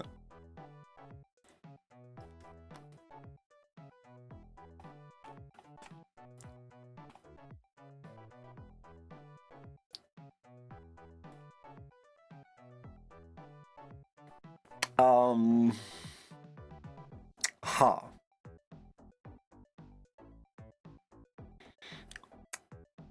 So, like, rare is kind of better. It is definitely more wacky.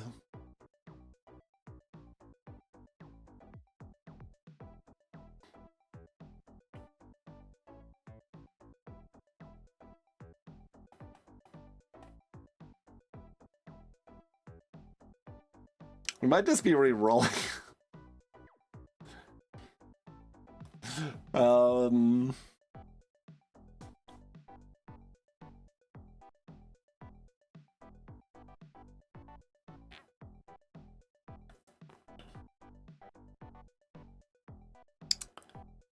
shuffle all other cards. Yeah, this like definitely varies a bit if it breaks combo or not.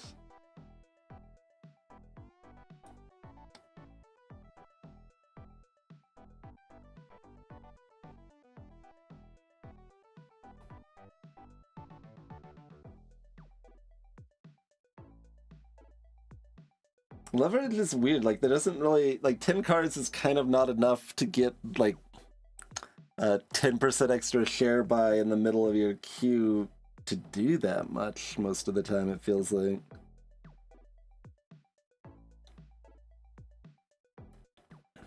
But like, if we just gone into like the straightforward pile of bulls or whatever, this would be pretty easy to work because their positioning doesn't matter outside of combo. So you could just like run this a bunch of times early, and then the price jacks up after buying all these extra shares.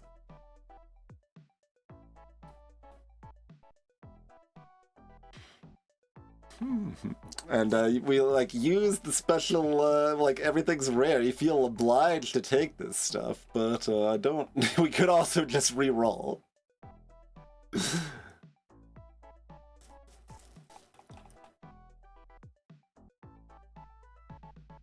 And if you have like enough leverage nonsense going on, you can like actively like day trade basically, right? Because then you can like lower the market heavily with like some stuff like Doomsayers, and then buy a bunch and move it up from there or whatever. But you can't really do that with this one because then it could randomly flip the negative back past it again. So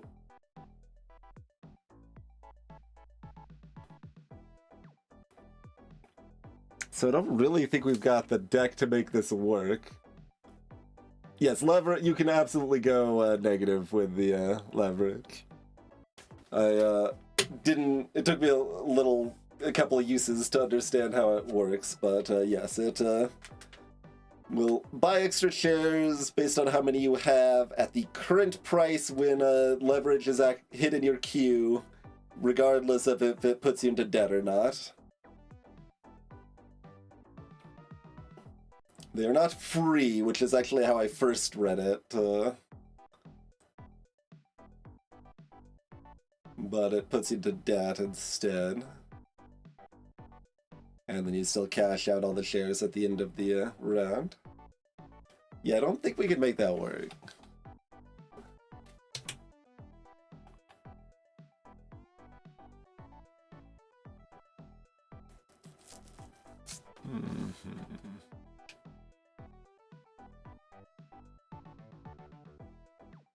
So our current other investors are both greens that the whale could consume. Exactly, Adverse, yeah. So that's why, like, if we just had a bunch of, like, calves that, ranked up for having a bunch of calves, then, the order doesn't matter, and then, yeah, you can just go off, but... Instead, we've got a bunch of other leverage, which doesn't really combo with the super leverage, and it's, doesn't really combo with much. I don't know, it seems hard to, make good. Like, I can see it, but it seems difficult. But the other thing is that the 2x leverage really wants to be the first slot, but, like, our only good activator needs to be the first slot, too. So I think we might just re-roll.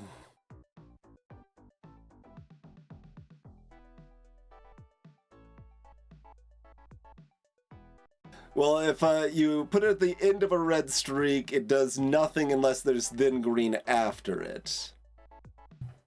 And since that randomizes the order, it can't guarantee that green will stay after it.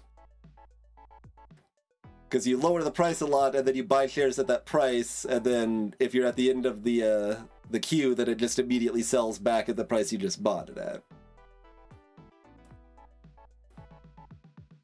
So there still needs to be green afterwards for it to do anything. And then I don't know what we're doing with this stuff either. So yeah, alright.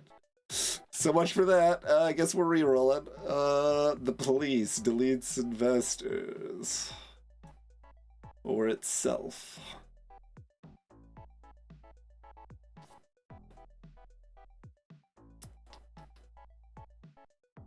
Servers, fine. Another closing trade is fine. We can set up system combos with that in the middle when we don't want to use it. So I guess I'm just taking server closing trade and not being super happy about it, but it's fine.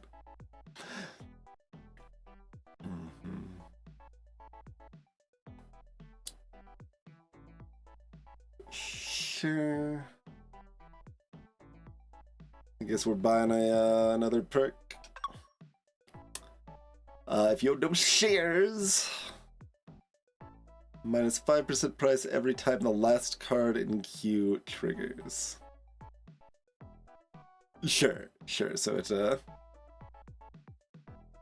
gives you free extra tanking every time you want to tank. We can accelerate some more.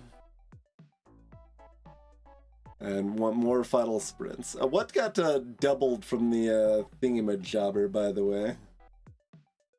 +1 token every time the second card triggers. We have 3 of those now. Sure. The only leverages we have seen are the 1.1 and the 2 or the ×2 shuffle everything.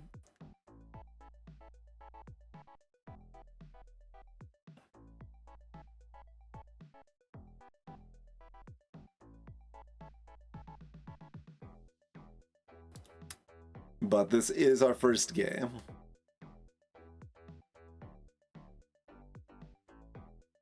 I mean, I guess we're just accelerating some more.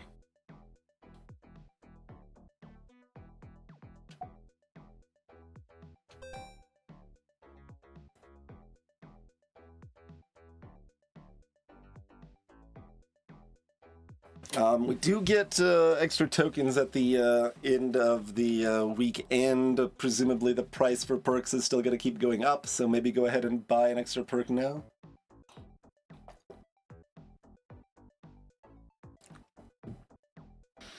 I don't know when it times for giving the interest or not, but it's probably fine.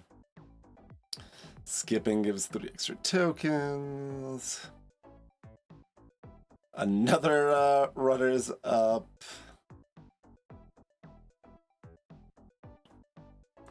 Or another the long.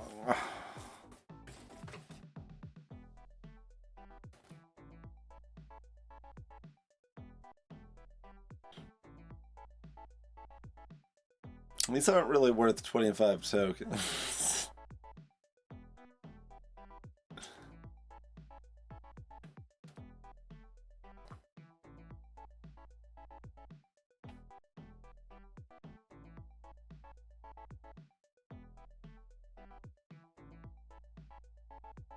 I guess I will just get another the long.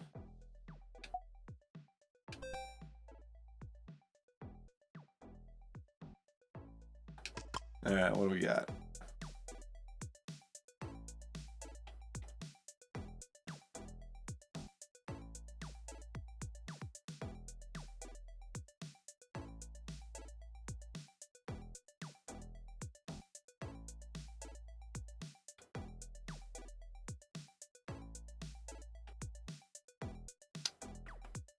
We've got 4 systems available right now. We would probably like to discard this bear.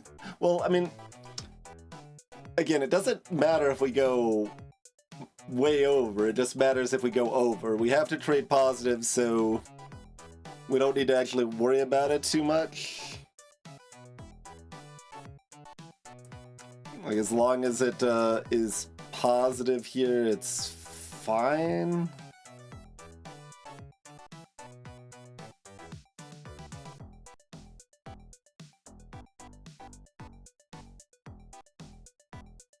Like, this will trigger a million times. That's fine.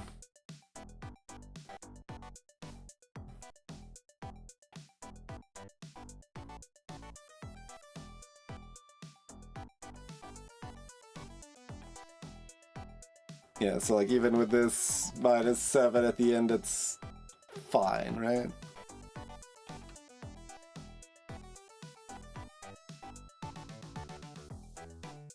This leverage just costs us money right now.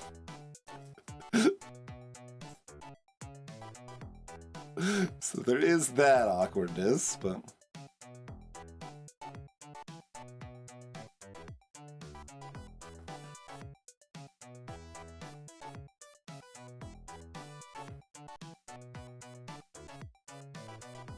I feel like I need to delete these leverages from my deck. They're so bad.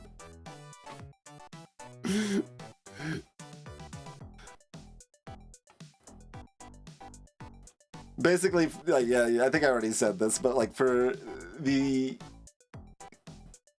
level of awkwardness to execute well with them, it seems weird that they're 10%.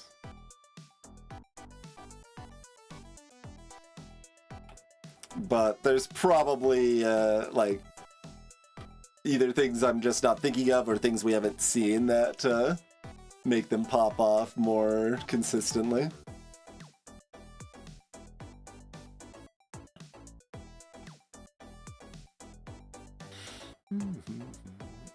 But yeah, I should be able to just run this and be fine, right? Like I don't even need to do anything.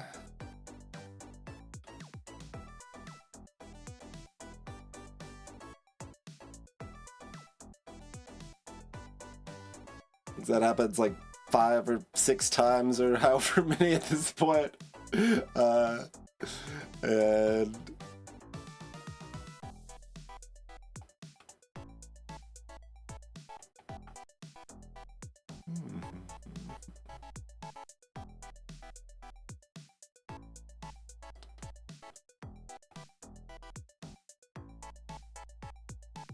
yeah, that's fine. Yeah, no, it's the Balatro problem Iron Furs, where they probably intentionally opted to not have it tell you what the results are going to be to make it more exciting or whatever, but it's all fully calculational, so if you want to play it at a high level, it's miserable, basically.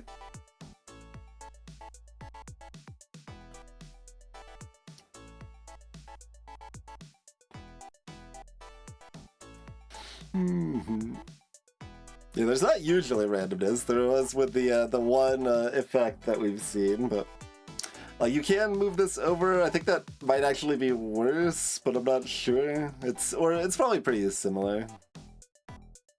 Like, it's nice to buy the shares before it goes up, but then also it's nice for all the shares we buy at the beginning to go up anyway.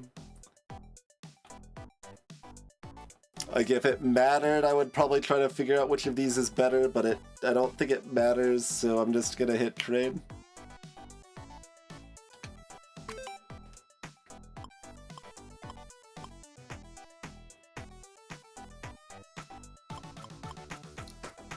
We could have tried to protect the surfer, I guess.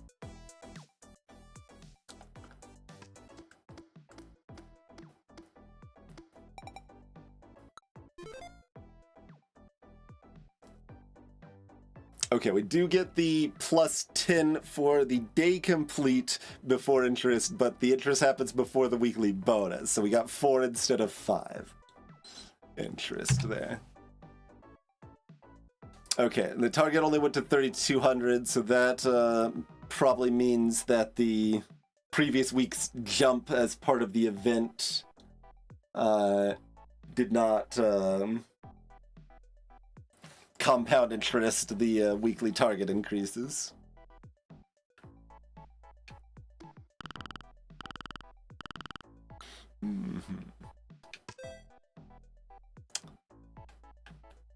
Uncertainty. Oh, we get the nulls. Sure.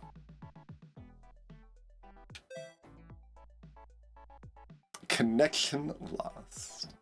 Greetings, old slicky bones.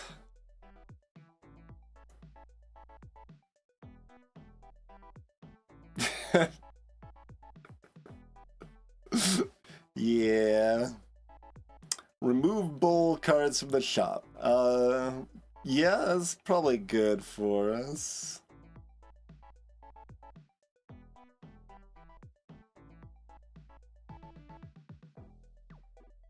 Sure.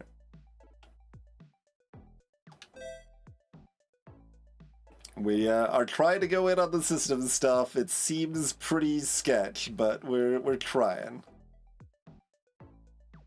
What do we got? We got Fearful, just -5. Bottom Fisher, -6. If price is under 100 after triggering, gives it +2. Okay. That's the Reverse Surfer. Another closing trade. More leverage, more opportunist, more opening trade. Am I just grabbing opening trade and closing trade and we're gonna combo a bunch of systems together that are all gonna activate but do nothing?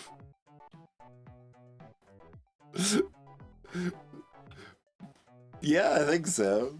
Because it means you can combo the side of it that you want to some extent, so I think that actually makes sense. Okay, these are up to 6. And that gives it to the card, not the slot. It does say that, to be fair, but this is 23, not 25. Okay.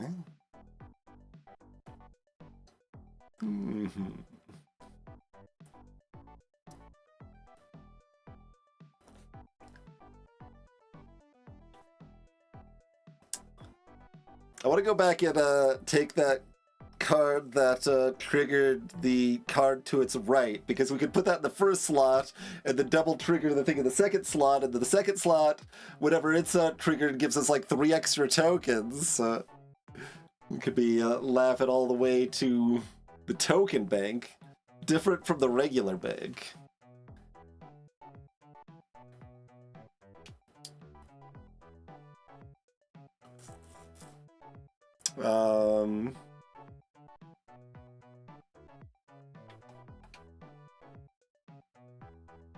Wait, what? It said there were 2 pages. I went to the next page, and then now it says there's 1 page. Oh, this is discarded? That's not discarded, though.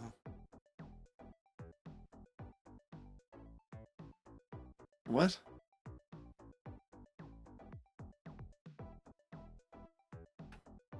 I don't understand.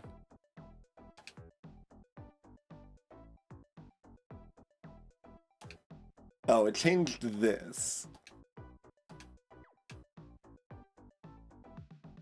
Okay, you can sort that. Which apparently going over here changes that. But how is that not just going through more than the 20 cards shown if your deck is more than 20 cards? Hello, dearie. Not that I've seen yet. Greetings, Cathonic.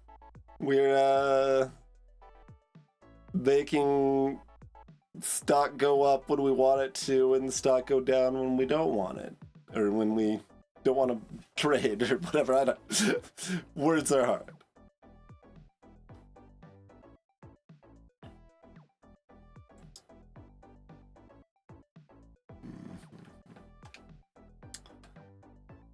Okay, I got distracted. We were deciding if the stimulant would be worth buying. Add an extra proc to something like an opening trade or a closing trade or something if we wanted. A leverage. Kinda meh.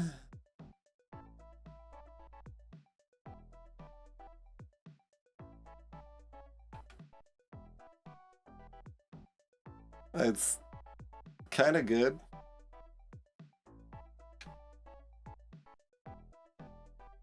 My earlier statement about it being like, oh, it's almost like a perk, but you know, it's way worse than a perk. That is why it is way cheaper than a perk.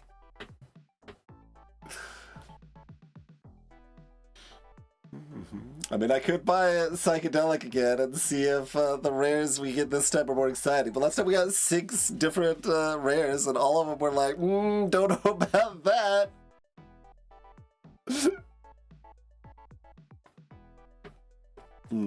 Surely it'll go better this time.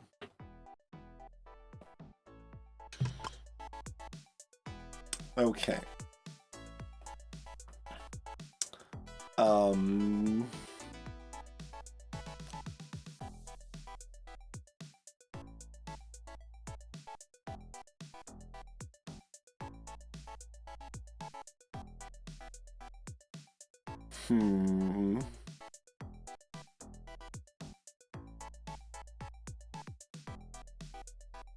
I mean, I was kind of wanting to tank the market to start, but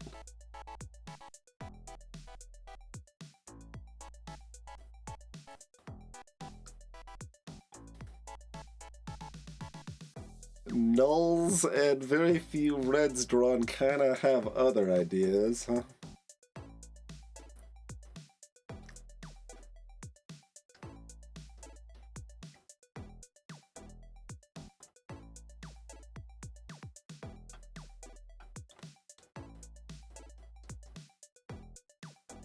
I mean, I guess I'm just moving and opening trade to slot 1 and that's all that we're doing? Because, like, we don't have enough leverages here to try to set up a leverage combo thing. But, like, we've got Opportunist and Surfer, so, like, we don't really have the consistency for being over 100. So I don't love that.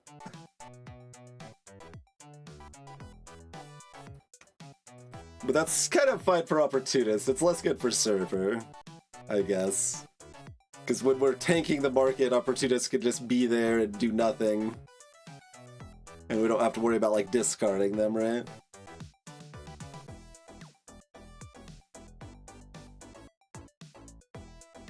But yeah, this seems like this costs too many tokens to try to make this tank the market day. Probably.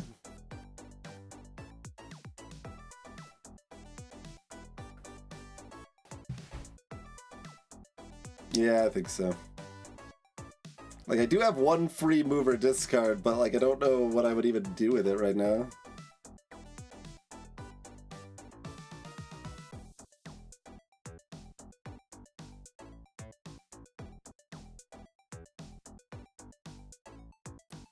Like, I don't think things get better from 1 mover discard. Well, we have the 1 move that we want to do, I guess. Never mind. Yeah, the 1 move we need to do is free, and that's fine. Yeah. Okay. Fair enough.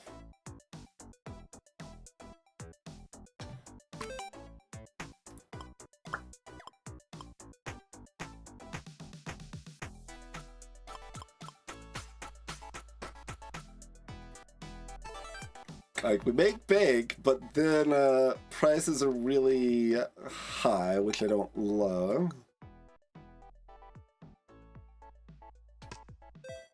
But it's probably workable. I can get another noise. Like, our deck's getting thick enough that having 2 of these is nice, but on the other hand, like, we don't really want to, like, drawing 2 at the same time is, well, it can be great, I guess, if we actually want to use both of them.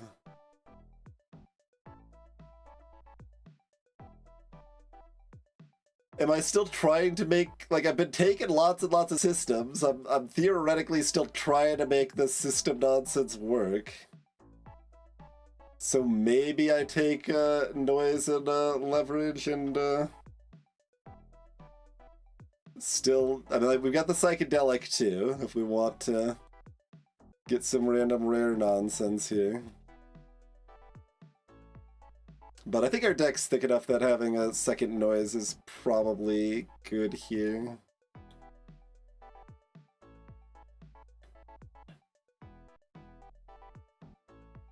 And like, on one hand, I could just be like, all right, the leverage is gonna be bad, let's just abandon it. But on the other hand, it's like, I'm already deep enough that I kind of want to see if I can make it not terrible.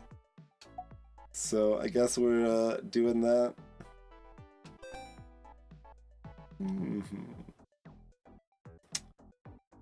You can discard and redraw all cards in queue for 6. Okay. Don't hate it.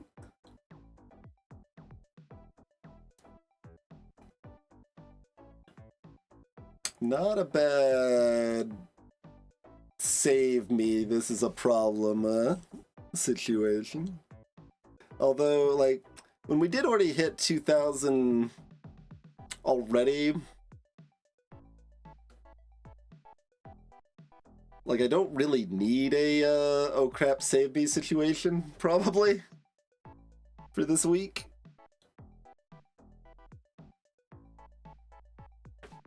So, I guess I'm just gonna buy another perk.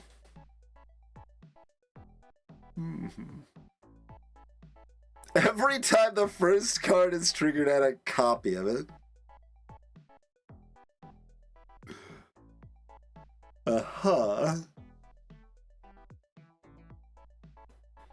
We can really make our deck thick if we want to. I don't know about that. Maybe. We could power up our perks again with One Trick Pony. That's pretty good. Archer. Start of the day, mark a random slot, and that gets +2 triggers. Sure.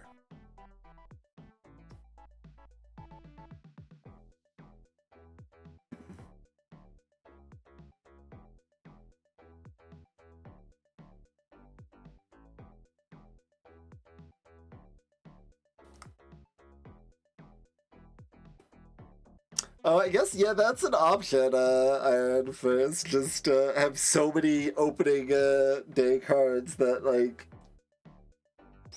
But, like...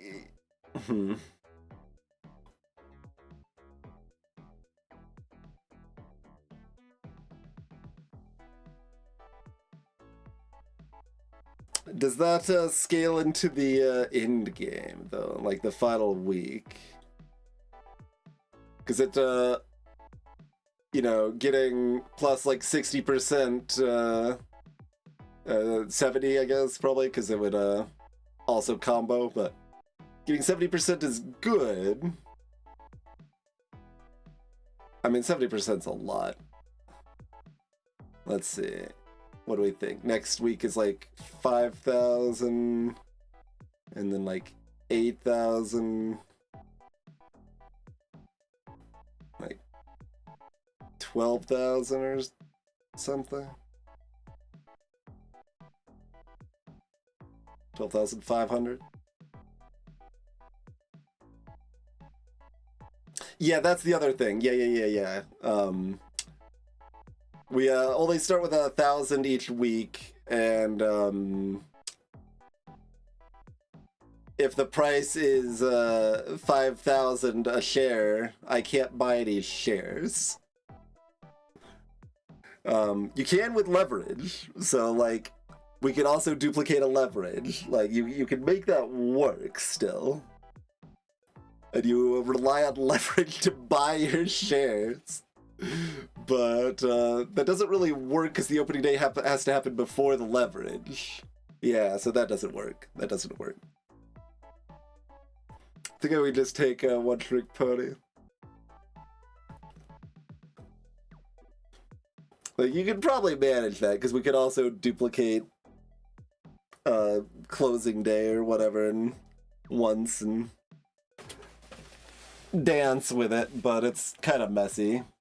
And then it also becomes inconsistent to the point that, like, alright, well, our deck's 60 cards, so we've drawn 10 of the same card, and now I need to discard 5 times to, yeah. So, alright, One Trick Pony is fun. Mind you, if I did take that, I could still buy the digestive as a backup if that was the plan there or whatever, but Um...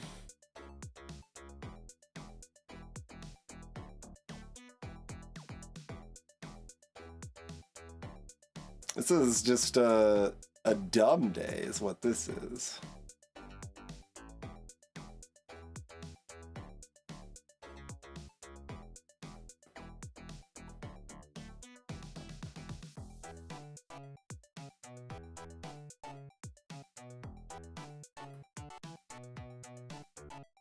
Like, what do we want to do with this? Like, I mean, this is enough in the first slot to, That doesn't...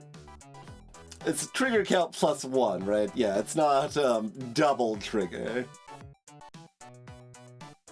So in the first slot, it's still only happening whatever many times, not going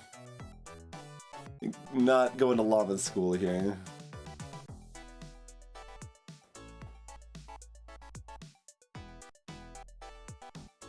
So my first instinct is discard this 3-bull and try to get one of our powerhouse negative cards to tank it this week.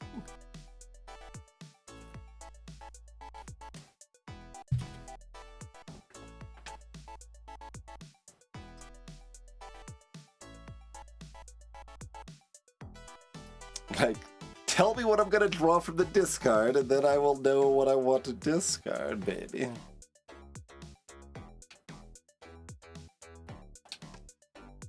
Okay, there's a cub. That's not exactly a powerhouse card, but...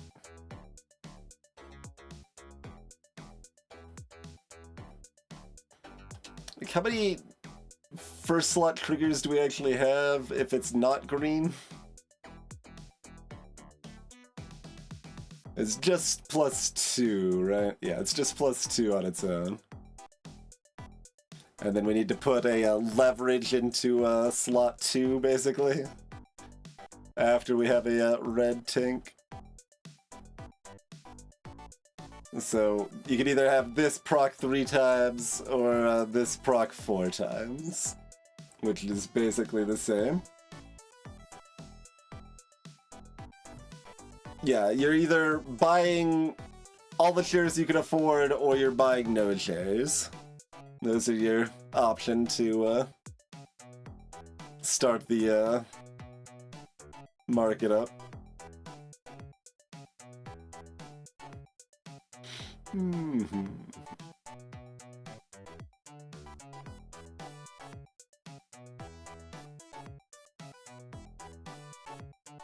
How was the pot that was hot? This game is okay. It's better than the Orb game was.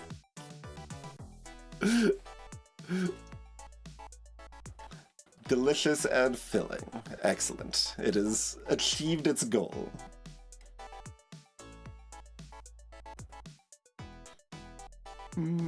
If we discard this, we might be committed to the discarding more.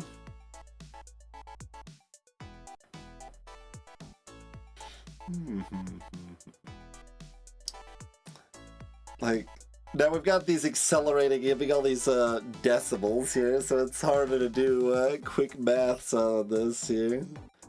So yeah, that's about 14 in slot 1, and that's like 13, yeah, very slightly less, I guess.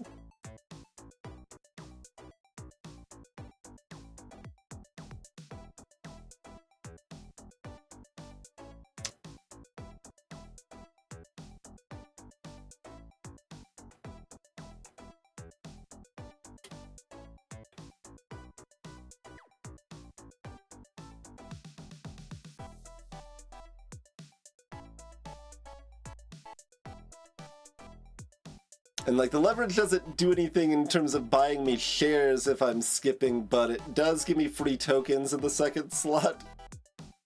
And I don't want something that raises the price to be the leftmost because it'll be procced like 4 times or whatever.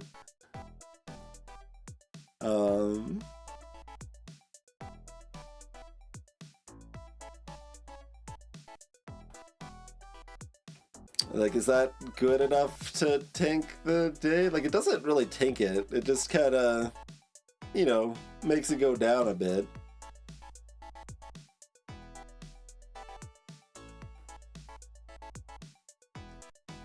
Like, we've got the cards that tank it, but instead we're getting non-stop curses in the deck.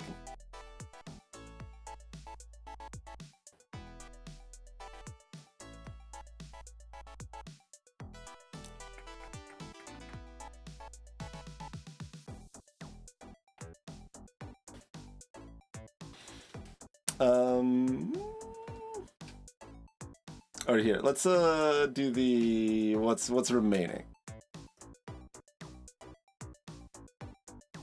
That's what's remaining. Okay, so Surfer bad, everything else either fine or good. That's probably good enough odds to do another discard, and then if I draw the Surfer, I just have to discard them too, probably. Okay.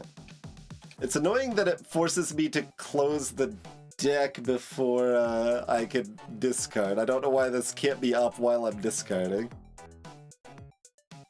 And, like, it says, oh, R next to it just means I can cycle that with the right stick, sure.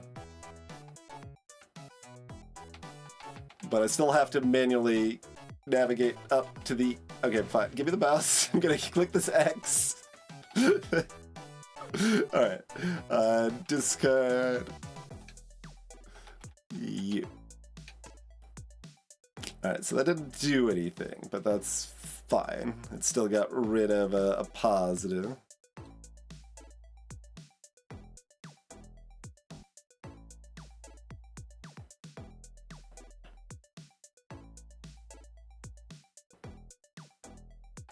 I guess we just run with this then.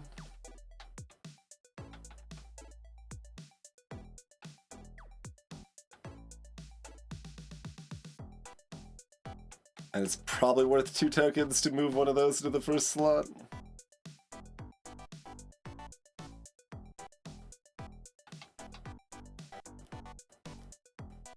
Alright, sure.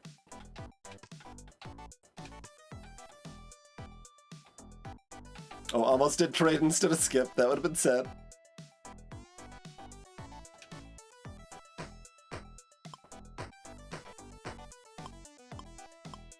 Oh, I forgot to move leverage to the second slot. I guess that would have been only break even. I would have spent 3 tokens to get 3 tokens. So yeah, I guess that's not much.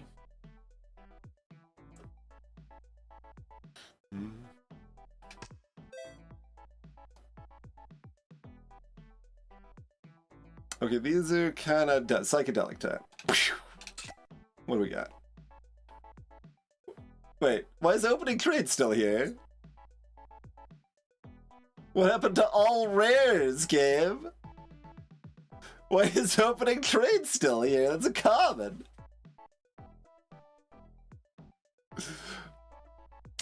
There's the ×2 leverage again. There's the whale again. These are literally the same things.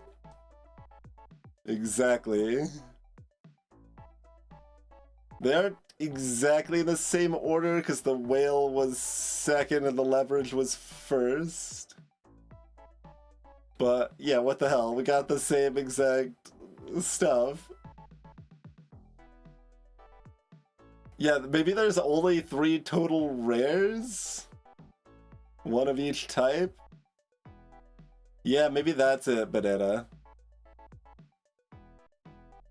There's just 1 rare of each type, so 1 investor, 1 system, 1 bull rare, and we removed the bull.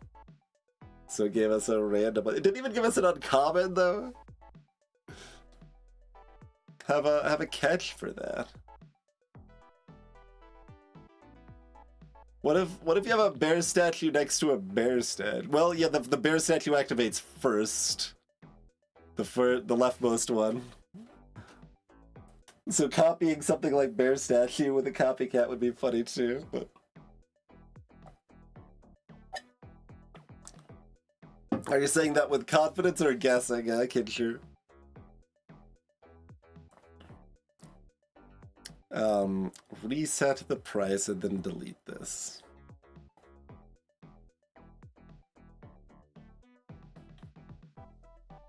So this is a way you can use leverage, but it only happens once. Right, you tank the price, you buy a bunch of extra shares, and then you reset the price. So that's at least, like, cute. I could take it. And then there's the 2 times leverage.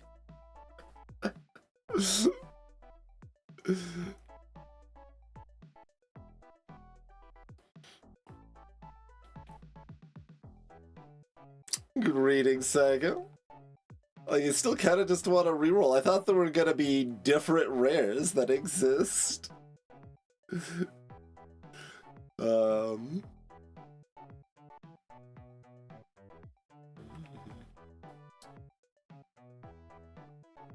Do I just take an extra opening trade along with this flattening, or am I looking for uncommons? It seems like the card pool's small enough that we aren't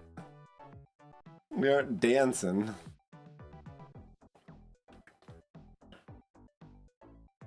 I mean, I can always just take this leverage and, like, again, we don't really have the deck to make this work, right?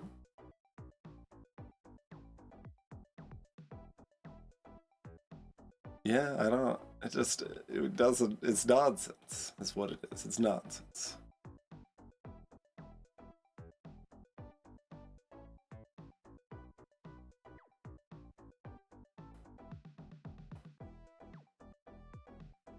Something like a statue could combo with a copycat strat to help like turn some of your clones into negative cards and still even that out, which is a little cute, but like, do I want a theory craft flattening being good with the leverage, or just reroll to find some normal cards instead of these stupid rares?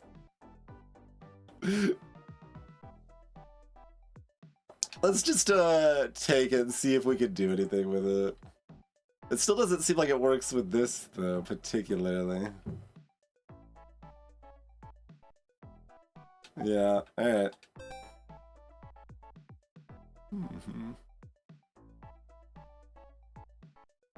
What do you mean by all cards, though?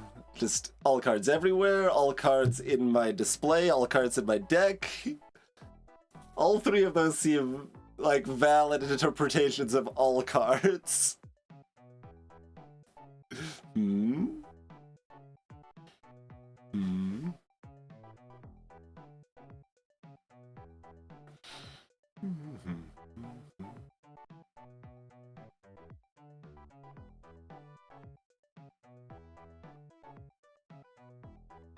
It increases it so small. But, like, it kind of adds up. Like, is it just going to change that buff at the bottom to plus times 1.15? In which case, it's a 1/7 of a perk in value. I mean, it's either that or worse than that, so...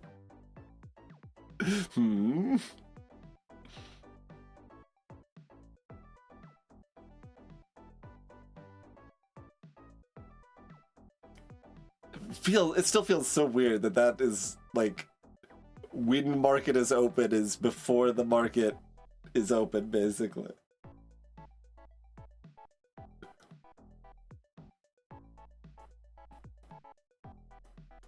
Like, even if they changed it to when market opens, or, yeah, like, I don't know.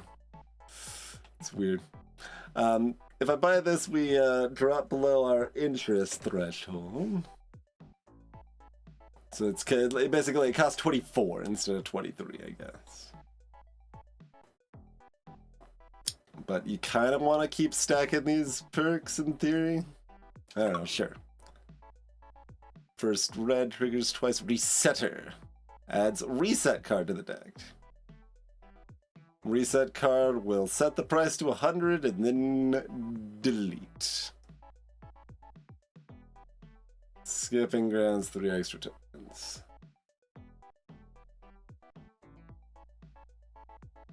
Like, that takes so long to pay off. Like, it makes a profit by the end, barely.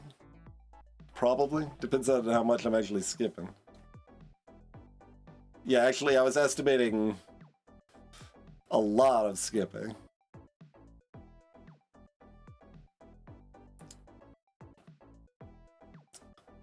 But it's not really like I want these either. I kind of want this. I don't know if I've got enough dummy red cards to eat the target of this when I need to. I guess I do, probably. I guess that's probably fine.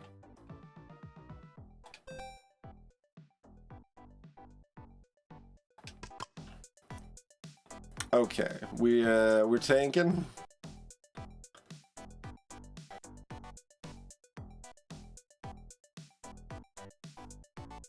The Flattening and Surfer are both here, awkwardly.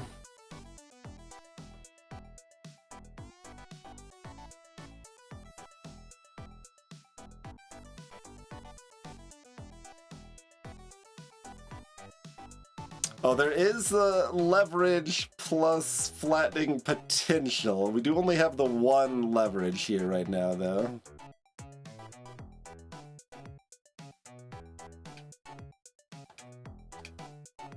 Okay, so we're about to reshuffle. That's what's in the discard. 3 leverages.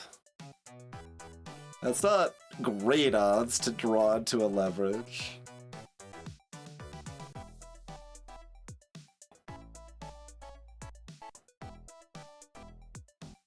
Like, it mostly just seems like I'm better off tanking the market hard and then doing normal things the next day.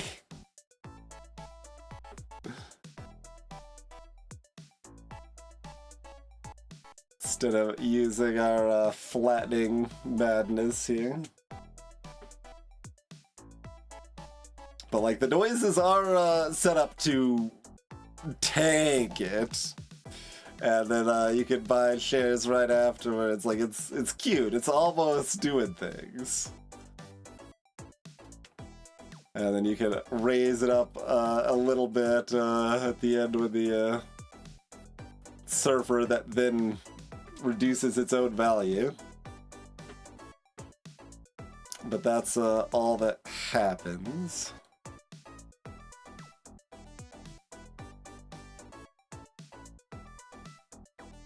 Yeah, if we had like one more leverage, it starts looking good because then we start comboing, right? Like, we can combo with this, but when we're doing it all for one leverage, it doesn't seem like it's enough.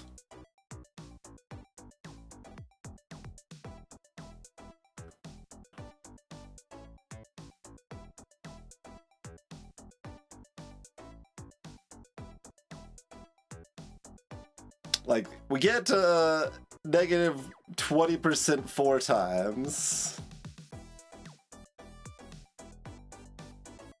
Oh, this does actually activate 3 times, though.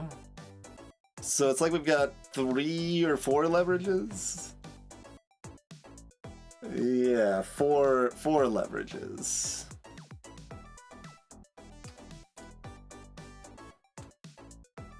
Interesting.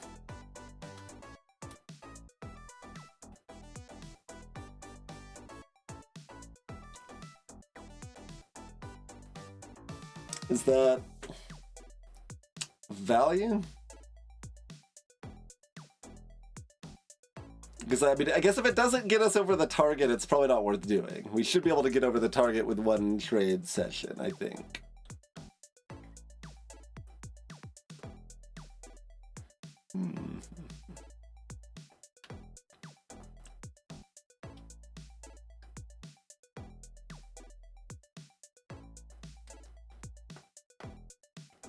So that kind of means I need to math it, doesn't it? I guess. We'll see if the leverage does things that it's supposed to do. All right, so we start at 162. We could probably at least round the decimals and call it kinda close. Times 0.8. So 1, 2, 3, 4. That happens 4 times. Then another reduction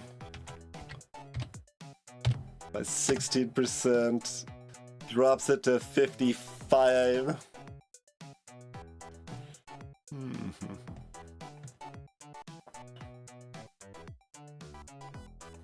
So we'll be buying them at 55, but we're just not buying very many shares.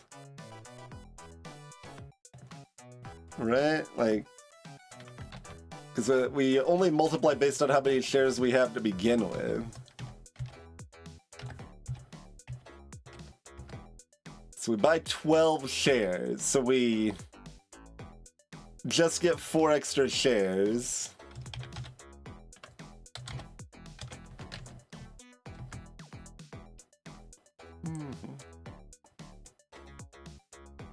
Yeah, no, that's poppycock. Like, we multiply it out at the end with a surfer or two, so it does something, but it's not that much.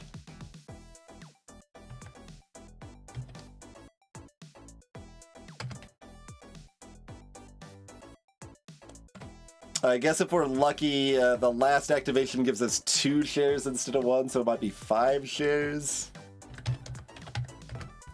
So that's like 530 value.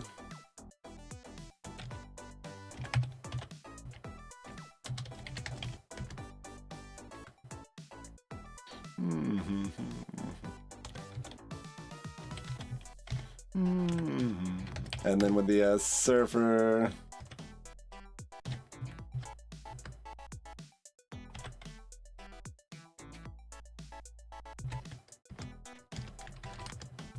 yeah, so it's like 760 is about how much we make with this plan. That like is the fancy thing using the flattening, and it still sucks.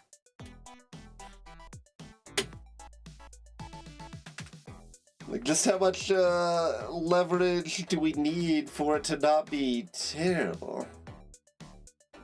Okay, I wasn't counting the combo though, was I? No. That tanks it one more time and leverages one more time.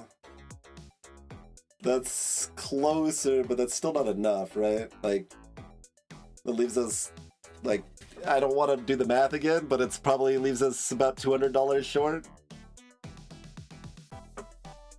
150 short, maybe, of the target.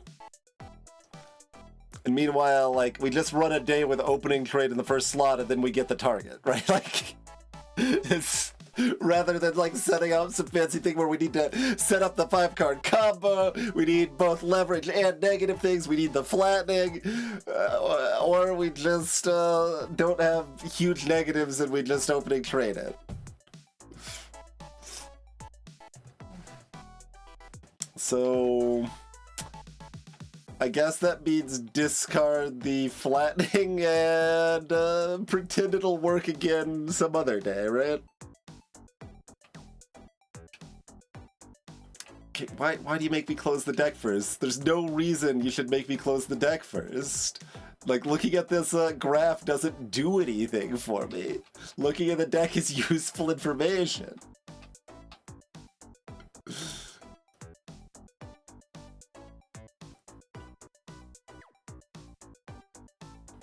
Alright, discard flattening. And then are we discarding surfer? Sure.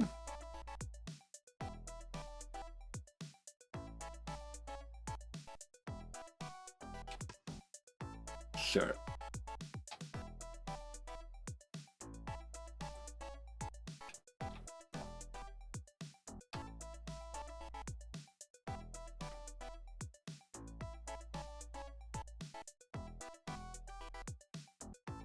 And I guess it's probably worth spending 2 tokens to closing trade this? Like, is it though? Aren't we already tanking it enough?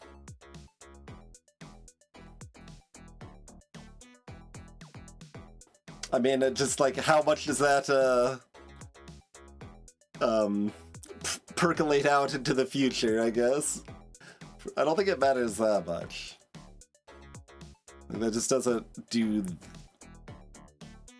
too much. I could also send... Actually, this would be more, wouldn't it? If I moved that opening trade here to get the combo and hit both the noise and extra time. Yeah, that would be more.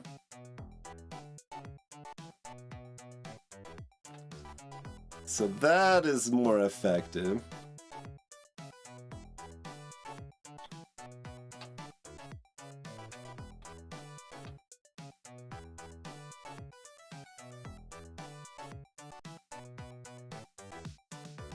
Sure.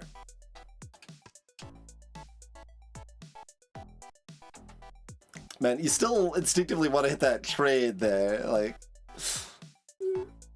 and just ruin everything at that point.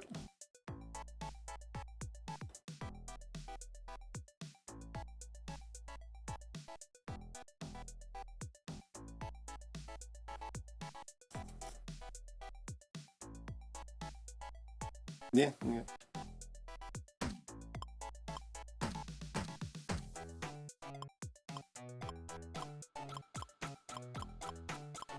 Look at that card activates so many times to do nothing.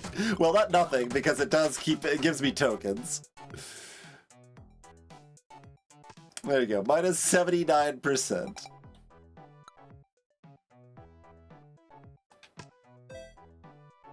The Rebel. Right, that's the...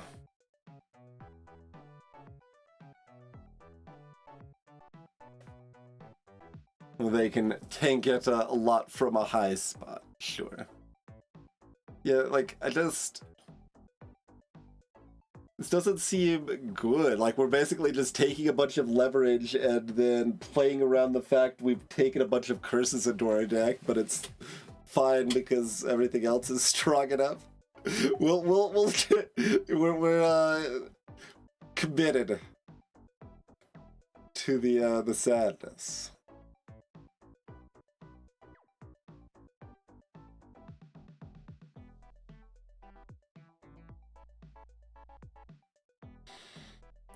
So if we're Sky High, controller doesn't do much, and if we're... My controller's fine.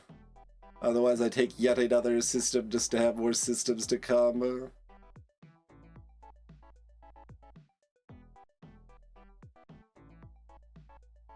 And like the Rebel lets me get down, but I don't really need to do that.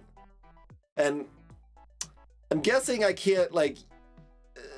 It can't, like, trigger, you know, like 20 times by being in the first slot, probably, right? It could probably trigger maybe 8 times being in the first slot, but...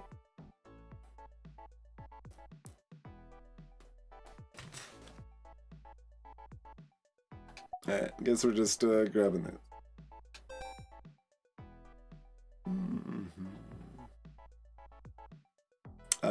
Sure, give me another perk, even though I'm not sure, like, a lot of these seem kind of bad. Balance can go an extra negative 1,000. Okay, well that's just great. That's the best perk we've seen in a while. Okay.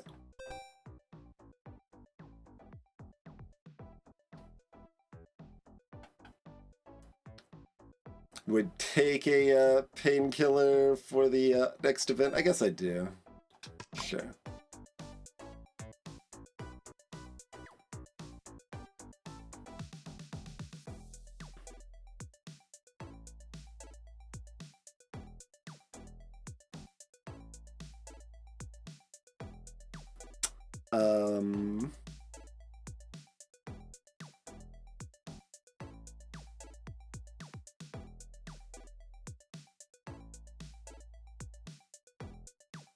Pretty awkward little set here.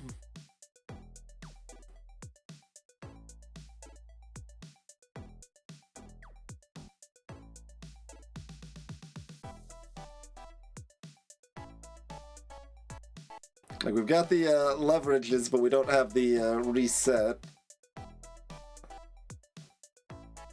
I mean, or a big negative, I guess. We've only got kind of regular. Although, actually, this is a pretty big negative given where our price is, to be fair. Well, it's decent sized. Not huge, though.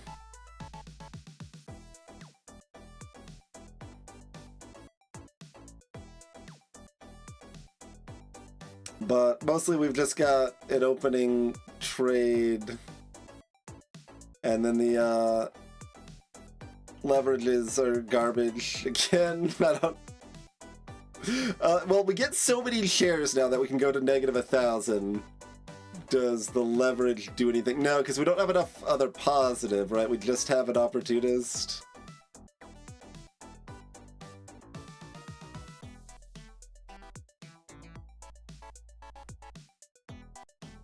So, like, I could discard this bear and that starts stacking my systems all together here. So if we want to go to System Shenanigan Town, that would be the plan.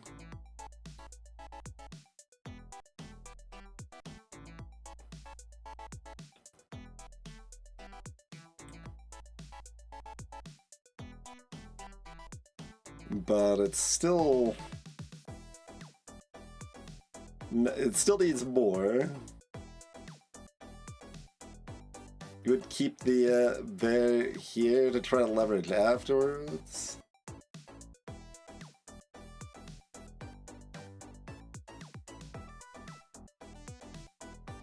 I don't think that's ever gonna really work out well for us. Like, at that point you would want the bear in the first slot, not the second slot.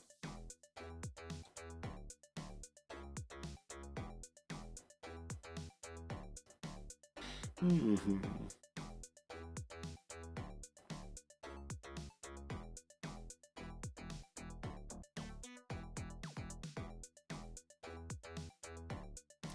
thinking the controller, like, that seems still not very good, but I can look at it. Like, it feels like all of these are gonna be worse than just putting, like, slamming opening trade in the first slot and calling it a day. The share price is low enough that, like, piling the leverage might be okay. That's the only distinction, right?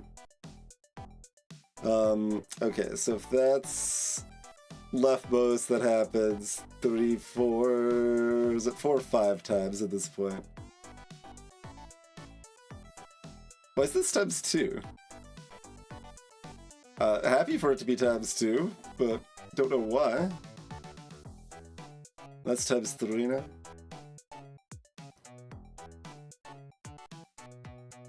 Because we haven't had time for another one of those add to random other things to proc on this, so I don't know why that one's times 2.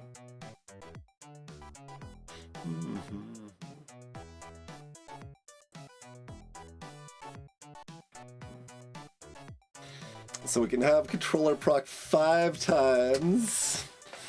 I mean, technically, you'd rather do the bear before it, but whatever, like, that would be still worse, but...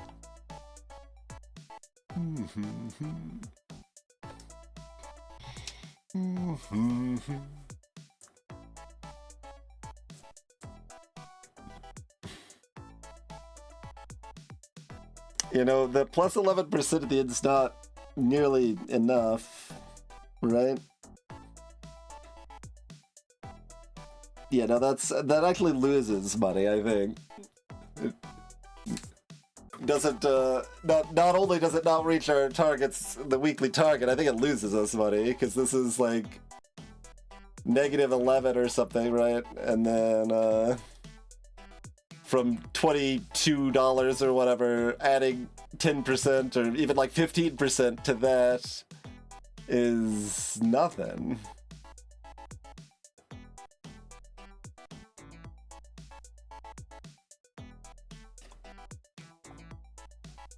Yeah, that's we lose money on that plan. So we can't do that. We can look at the shares in the left side, and then like we might be like discarding some of this stuff or moving this or whatever, just out of curiosity. Like, boy.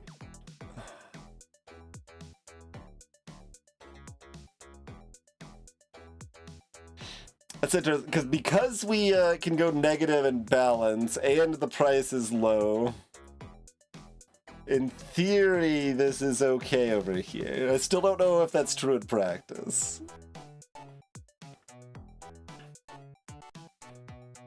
But in theory, anyway.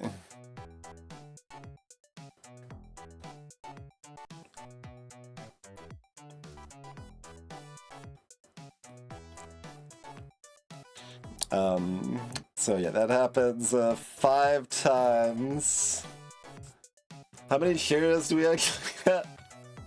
I can at least okay, we'll have 90 shares approximately. It's probably 89. It's probably lying, but it's like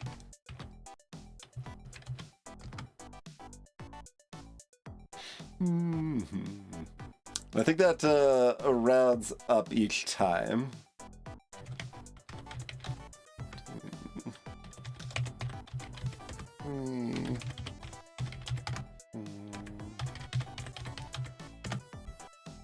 So we get to like 144 shares.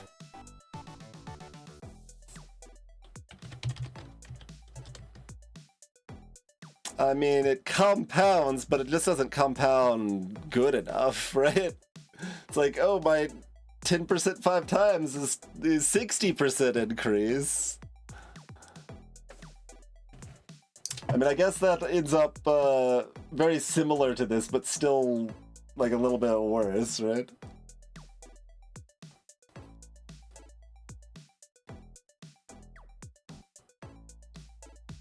But I guess with either line, we're discarding this bear.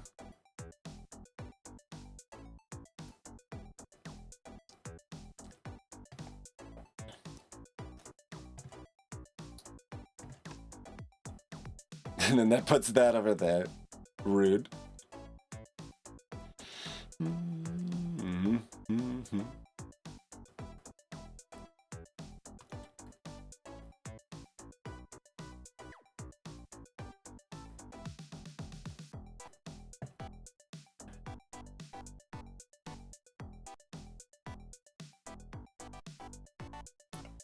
To clarify further, a big reason to discard the bears because it would have activated like 4 times, or 4 times. So now this is activating 4 times, but that doesn't hurt us anything.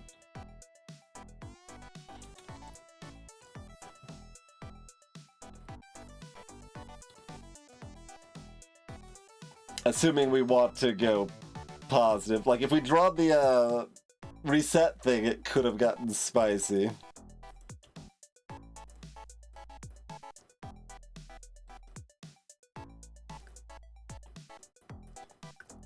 So I guess the investor,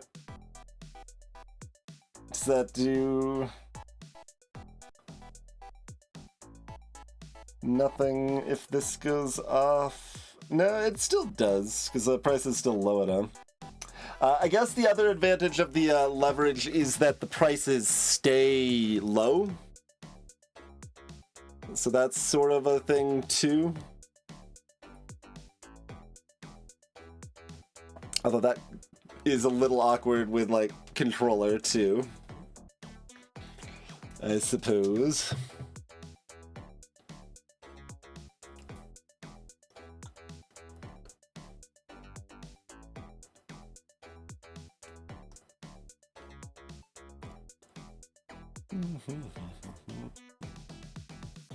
I mean, yeah, 60%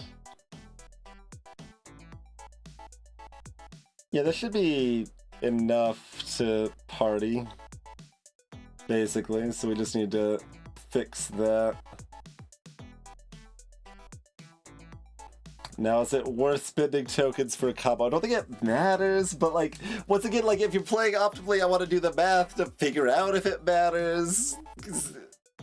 Yeah, it's heavy into the Balatro problem.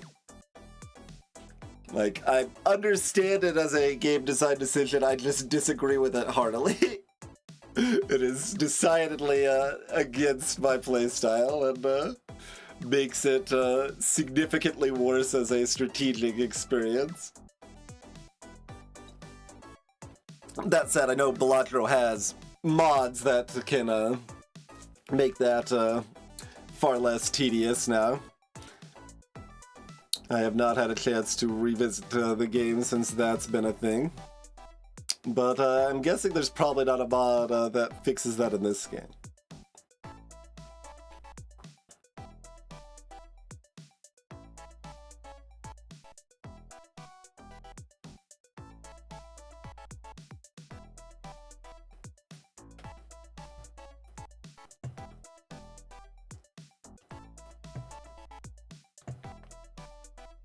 Potters have never done anything good for anyone. Harsh words from a modder to another modder.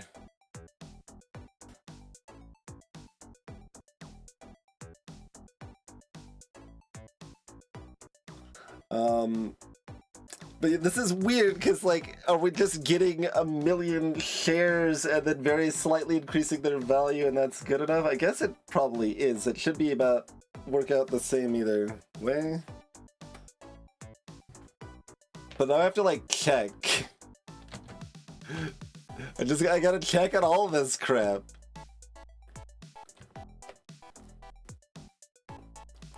Because it's not like we're getting those extra shares for free, we're paying for them.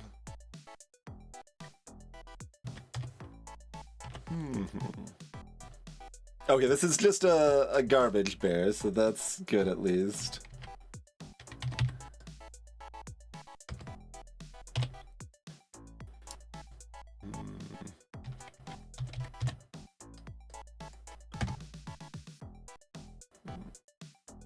And then we've also got this bull now.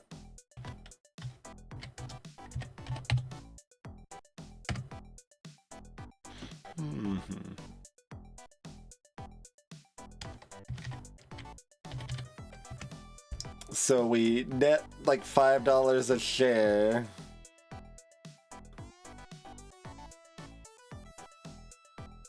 And we've got, I guess we've got these two other leverages. And we could combo to get 3 more leverages.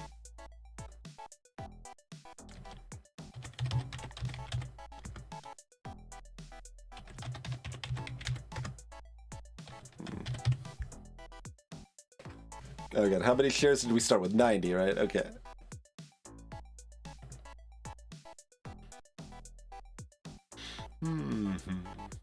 Actually, is the 90 a lie? Is it counting our perk or not?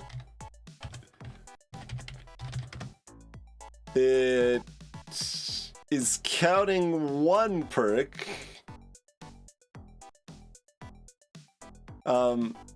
This claims we've got 2 of them, but we shouldn't have 2 of them because we've only received 1 of them. But it says we have 2 of them.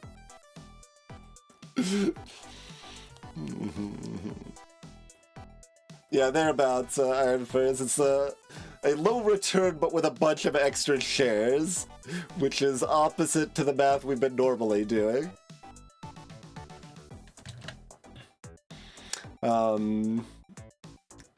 Okay. So we start at negative $1,000 approximately. And we... I mean, I guess I don't actually need to look at the difference, I just need to look at the end result. I guess I could have the calculator up on screen capture here. I was hoping it would be a little faster than this, but it's terrible. It's just terrible. Alright, and we've got 174 shares by the end. if we don't get the combo.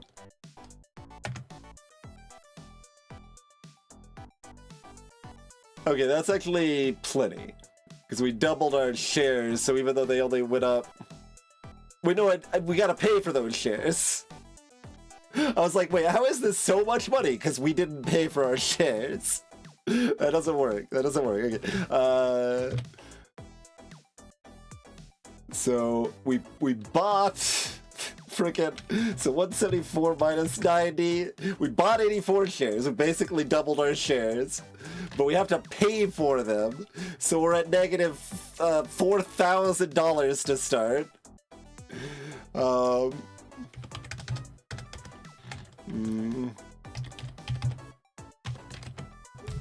So we only end up at like 2,900 after all of that? We don't even hit the target.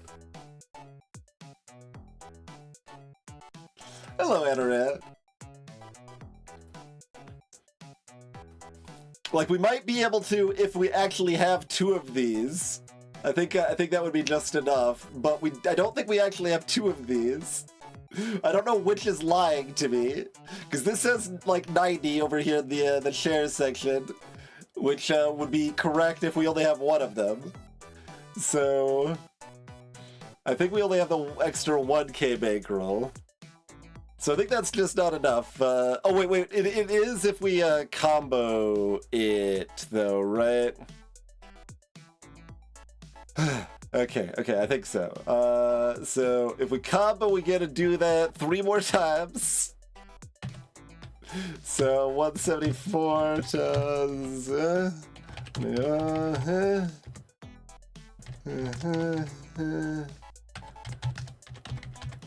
We end up with 231 shares, but we gotta pay for all that.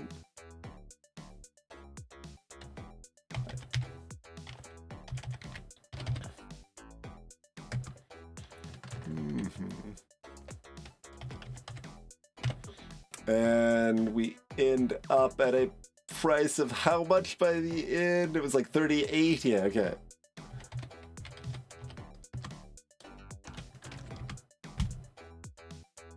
I think we're still $50 short, even if we did that. I think my estimate is 3150 or 3148, I guess.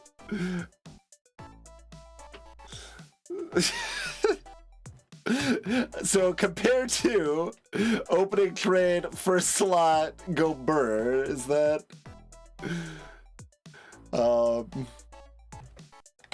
like what's that look like?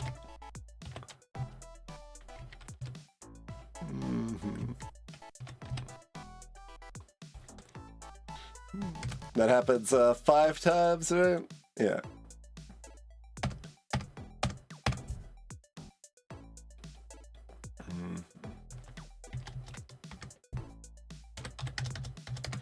And that's like 4,200. And we didn't even count this or this. Freaking hell. Why is leverage so bad?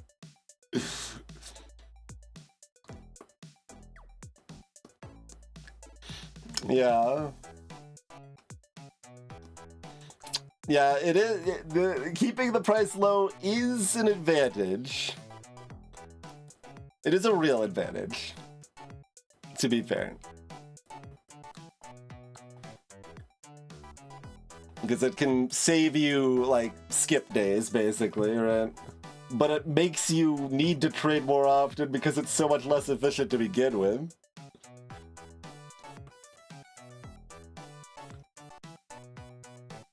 And it's usually not that hard to switch back and forth between the skip days and regular days.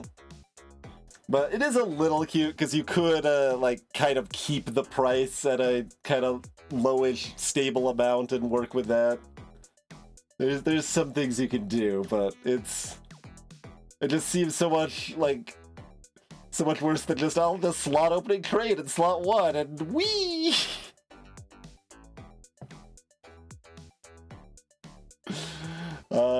Do I want to try to combo? But yeah, if the combo with the leverage got there, I guess I would do it, but I'm pretty sure it's $50 short.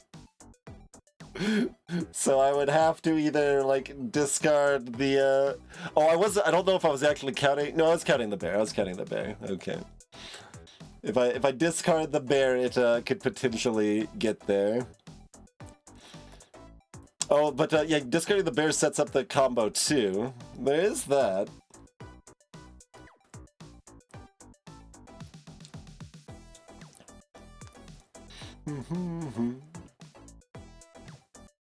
What's our remaining deck?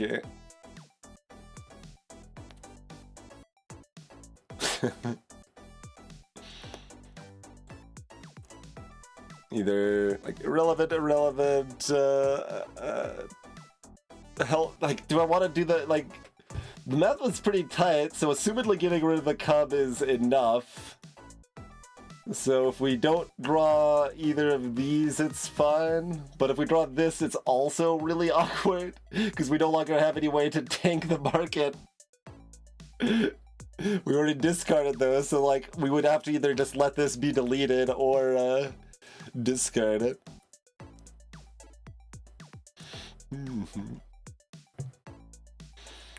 Alright. Well, we bought too many leverages and done too much math, so therefore I'm gonna make what feels like the slightly or even moderately worse play, but I'm gonna discard this this cub and see what we get.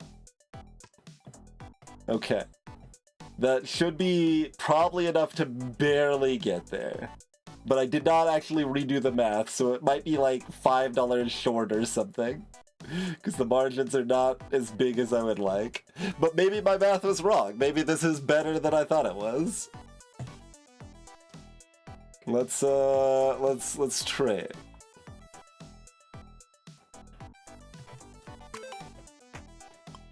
So the 90 shares was correct. How many shares do we end up at here? Two. Well, we ended up at more at the end, but yeah, no. Okay. Yep. My math was at least pretty close. So getting rid of that cub was just enough to bring it over the top. Sure. We kept the price like lower, quite a bit lower, I guess. So it was maybe worth it. It was in the maybe worth it category.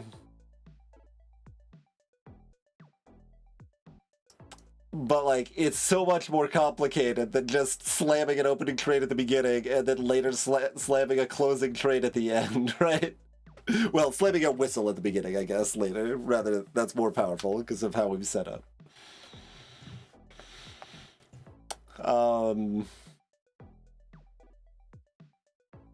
I don't know, do we want another controller? I can sort of do things that are cool, but also bad. The controller kind of doesn't want me to keep the price low, either lower or not lower, like, but not like moderately low. That's not where I want it. Because then I can't ignore it, but it's also not as impactful I want it to be when I need it to go negative. But who says we're ever doing that investment nonsense? I can hunt down other investors.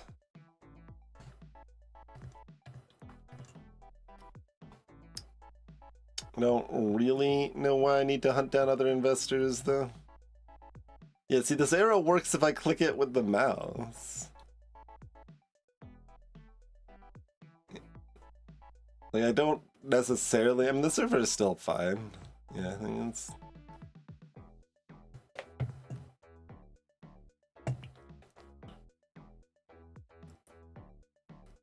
I can also re-roll, but like, I don't even really know what I'm rolling for. The options are just really limited. There is not a very big card pool here. How many of these do we already have? We got 3 in a 30 card deck.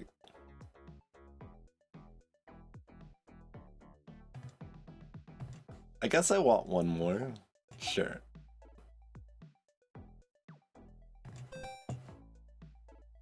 Dewormer. Permanently delete the first two cards and redraw them. That's probably pretty good.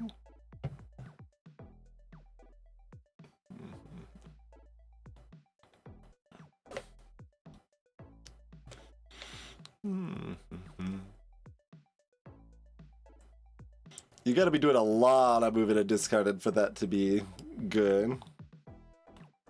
And then you would also have to kind of carefully math out when to use it to some extent too. I mean, Dewormer is better than most perks, probably, so I'm gonna buy that. Like, it costs a little bit more than 6 because you gotta spend moves on it most of the time, but...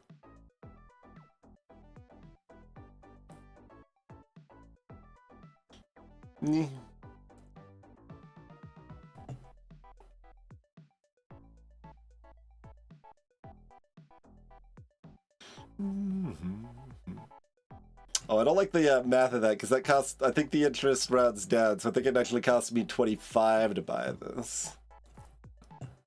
Which, to be fair, is what it would cost next day as well. Like, do the perks stop being, like, half perks that give you more tokens in the late game? Because those are already kind of bad, and they're getting worse and worse. Oh, but we get the end day bonus perks first, so yeah, okay, or bonus tokens first, so I can take this now. The sometimes last card deletes itself, and the sometimes the cost doesn't go up. Like...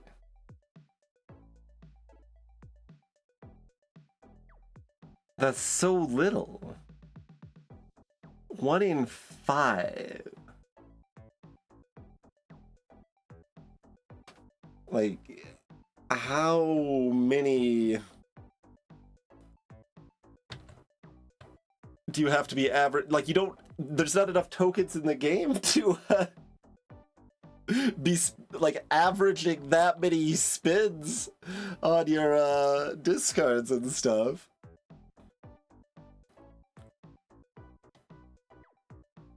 You need so many tokens for that. And, like, we've got a decent number of bonus token things. Like, we've got the extra 2 a turn from the invest limit. We've got the extra tokens from the second slot activation. Hello, Dilly.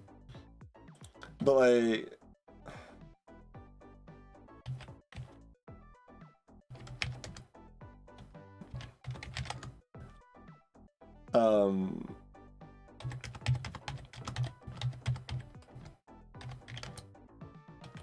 You need to be averaging, like, 9 a turn or something?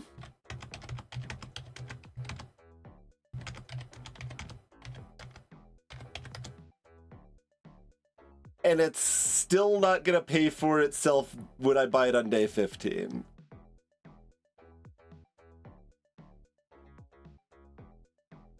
What? Why is that 1 in 5? 9 is so many discards and moves. You've got to be spending 28 tokens? No, excuse me. Not 28. That was my earlier thing I was looking at with 7. 45 tokens? You spend 45 tokens on average a turn. But I guess the question is if this is additive with other luckies. That's the only way I could see this making sense. Like, it's a common perk. If you got 4 of these, and it's a 4 in 5 chance to not decrease. But then it's just busted, right? When you have 4 or 5 of them. You can always get exactly the cards you want. So that's also a problem. So far, we haven't seen other ways to get perks. Other than, I guess you could say that there's a perk that could give procs to other perks, but that's the best we've got. But yeah, so the only other thing that comes to mind with this is it would be a problem for being too strong. So that's bad either way.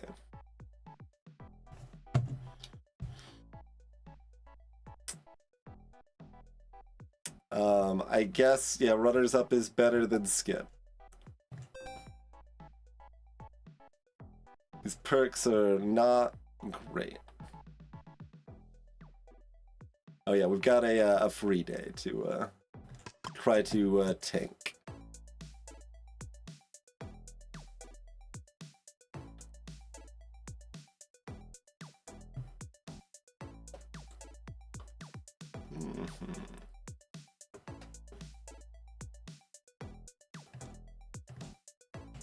Oh, the only remaining cards are bulls. I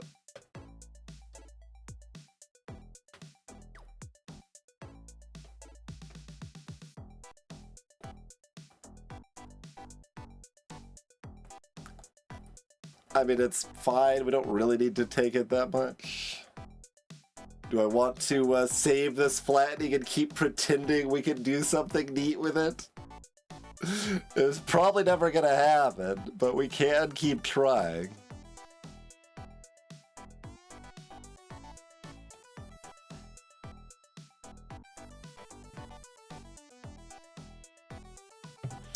But then it does make us not lower the market as much immediately.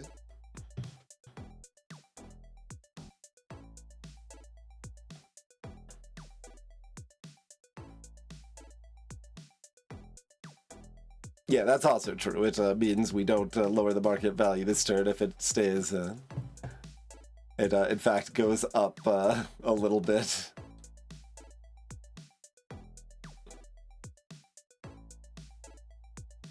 You would still skip, of course, because it doesn't matter to go over and we want the tokens, but...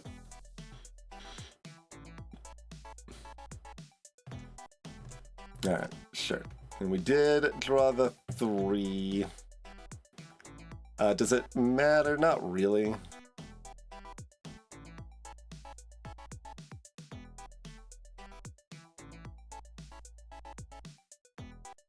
So this is like... what, 2.25 times more effective than this? I guess that's worth 1 token to swap it over here. Probably. And that's actually where it starts. It becomes more effective than that the more times it activates, so...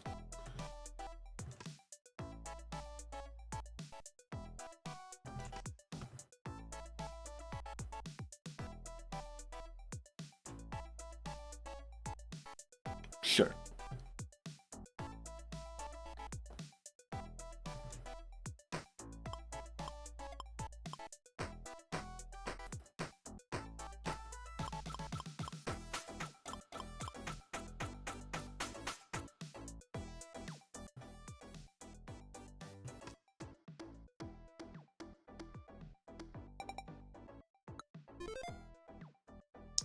Day 15 is only worth plus 5 tokens. Day 10 was worth 10. Interesting.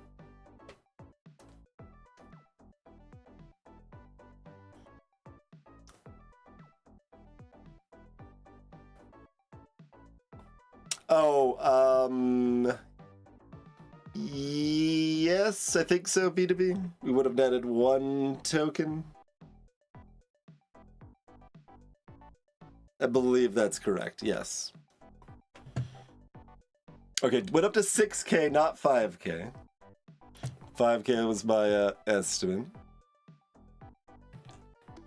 Oh, I forgot to consider deleting cards with a dewormer. Cursed! Chance for cursed perks to be offered in shop is significantly increased. Like, I don't even want to buy perks anymore. The perks are dumb. Maybe the perks get better. Like, you kind of need the perks to get to be different starting now.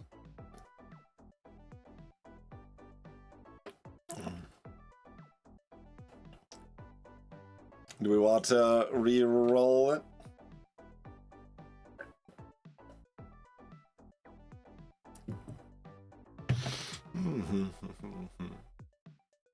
I mean, I guess we leave it to kind of see what cursed stuff looks like, right? We might as well look at more stuff.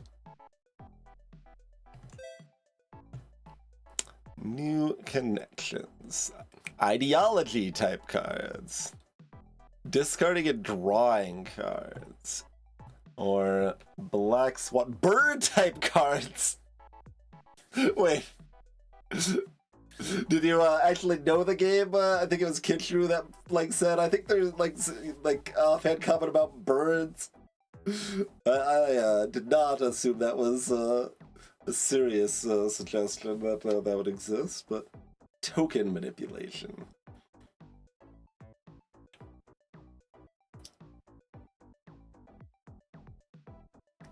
So if you've got your actual cards that can do token stuff, then that... But, like, 45 tokens spent for Lucky to do anything is bananas, and... Like... Yeah.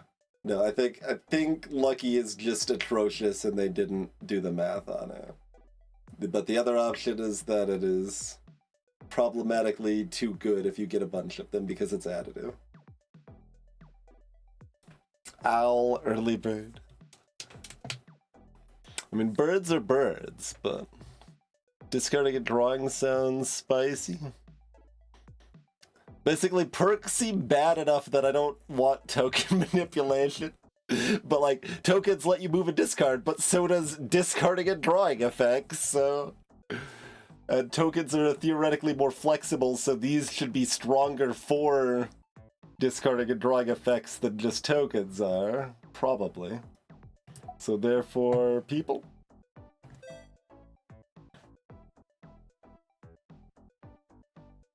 Unfortunate.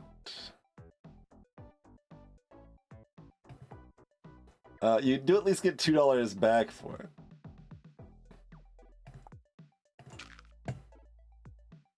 Although I could have taken 10 tokens too. We can remove so many of our first cards now if we want. Populism. Temporarily increases by -3 every time this card is drawn. Until it actually triggers. That's kind of cute. Okay. Works better with a smaller deck though. Transhumanism. Goes up every time the card is discarded. That is quite slow. And it's a different type that's not going to combo with what we've already got going. So it's kind of too late to make something like that do anything.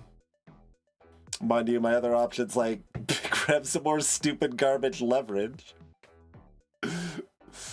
We could trap our remaining bears if we wanted to. That's not bad. I was thinking about re-rolling, but maybe bear trap's actually good enough that we want it here. Oh, that is really laggy to cycle through those.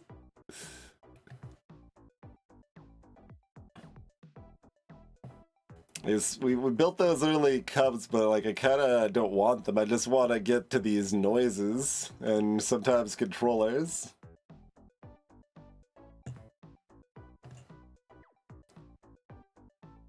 So I'm thinking bear trap leverage rather than reroll. Sure, why not?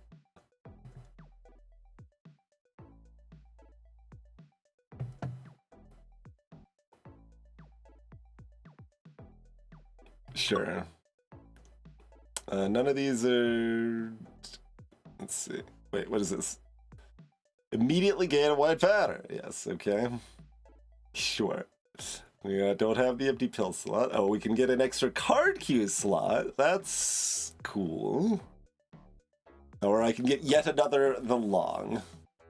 Alright, sure. Give me an extra card queue slot. That's the sort of thing leverage needs to pop off. Once again, showing times 2, but it's a lie, I'm pretty sure, so Okay, this is...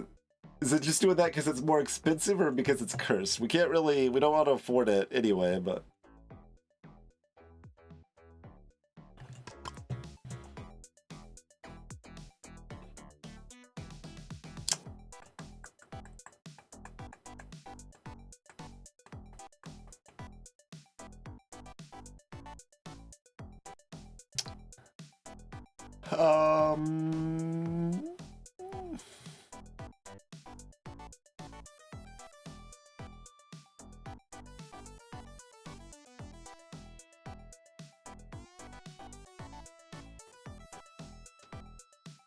I mean, we just opening trade here, or...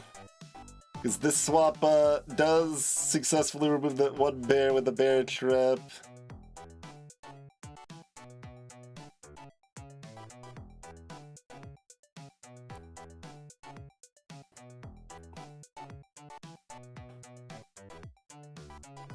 And, you know, leverage does its normal crap all, but...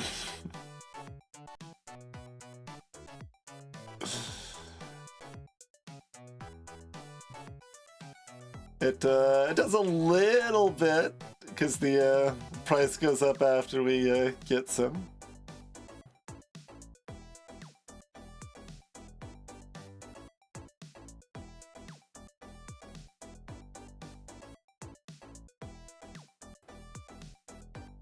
And the bear trap eats the like triple use on the red.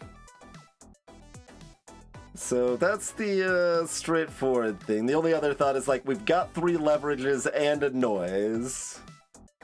But, like, you basically need the resetty. We need the flattening to make that plan actually work, right?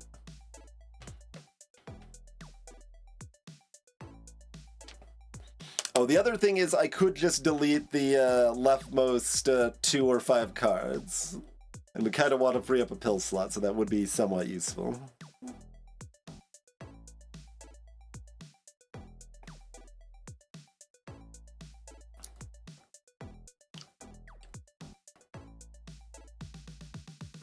But, I mean, like, deleting this bull is great. We'd basically be turning the bear trap into a bull trap if I use the thing. But then I still have to switch, so this is no longer the leftmost red, and then this shifts over, and everything's kind of messy. So I guess we probably just save it another turn. And we just do the opening trade swap here, and it's pretty comfy.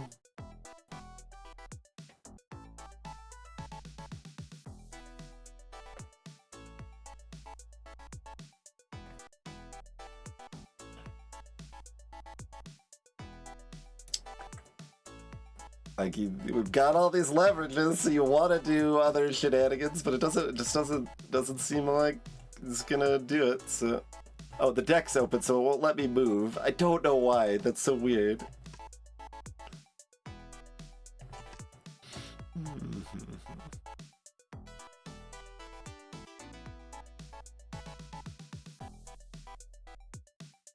All right, 71 shares. To the moon!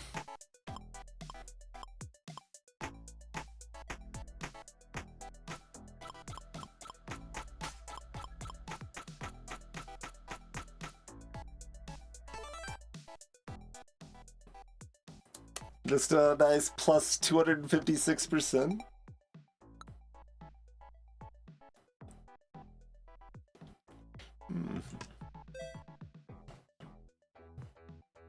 Another bear trap. And it's just adding it to the pool evenly, so we're not more likely to see the new stuff, and the new stuff's kind of junk to some extent because it doesn't combo with my old stuff. Yeah.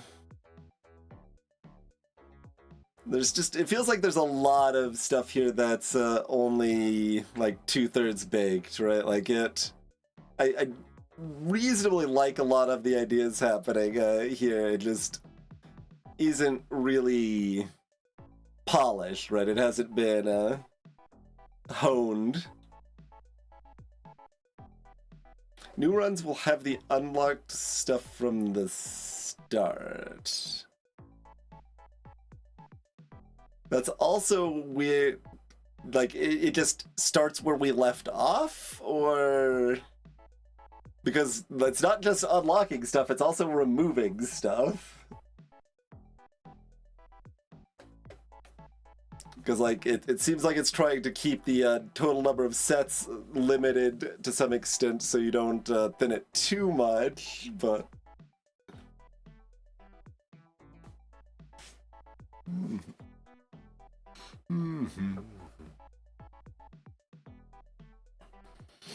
So, I mean, overall, I don't know. Do we want to try to finish this? Kinda meh. I feel like we've seen most of what's going on. We know there's a lot of harder difficulty levels. Like, we could reasonably expect we win this. It's possible, like, we leveraged ourselves into a hole too much to survive the final week or something, but considering the target is going up, it's going to be like 20,000 or something, not the 12.5 I was guessing. Could even be 25. But like one more negative 1,000 perk or something covers so much of that already.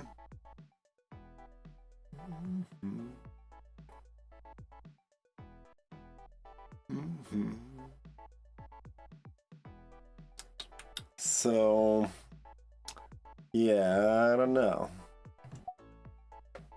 More leverage. Surely the 8th leverage will pop off for us, right?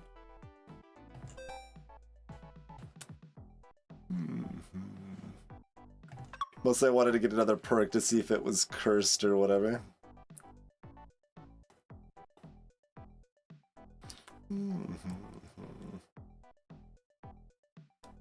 Automative. If there is only one system type card in queue deleted after it triggers, then buy extra shares equal to 20% of share amount held. If you only have one system, leverage 20%.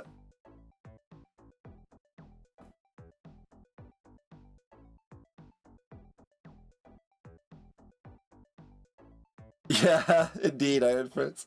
I mean, the other thing is, like, part of it is also that our perk focus did front load, like, doubling up the leftmost stuff in multiple different ways.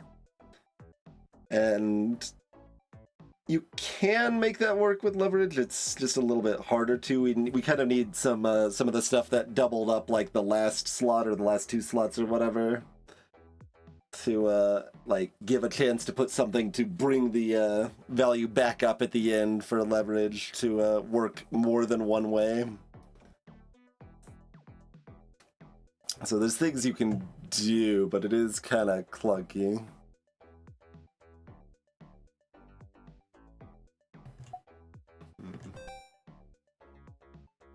Should have skipped a seed, like, because it goes to purple. But, like, this isn't Brotato. You assume cursed is bad, because the events are bad things.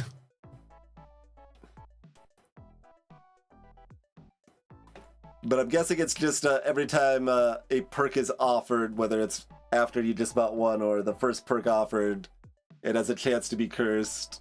And it looks like that when it's cursed, probably, and they are probably worse in that case.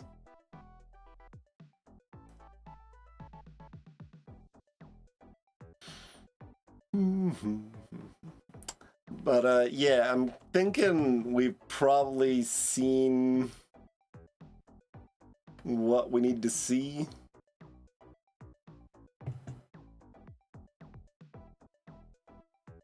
If someone wanted to, they could report, like, that one's clearly a bug, right? Like, that both of these show a ×2 and they're not ×2.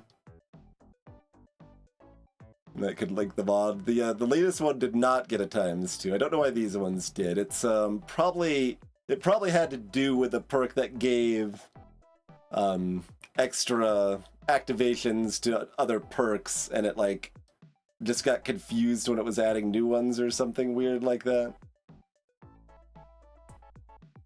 That's the best guess I've got anyway.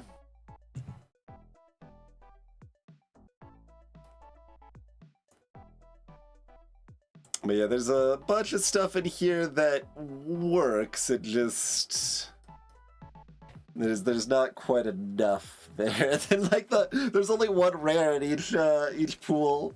That was surprising when we used the psychedelic again. It's like, here's the same exact things you were just offered. Have fun. Remember how you didn't want any of these? Okay, but I think we'll just go ahead and call it there. Yeah, I don't think there's a lot of need to play this out.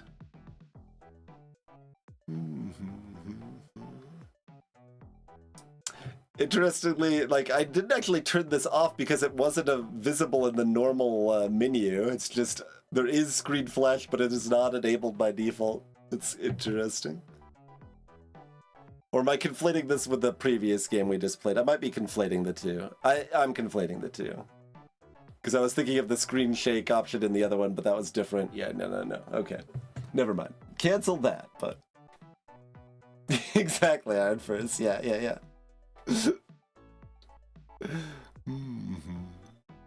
And you can make the cards proc slower if you want to see what they're doing a little more clearly. Oh, and vice versa, you can speed it up if you want it to go faster. And you can make things more CRT if you want them to be.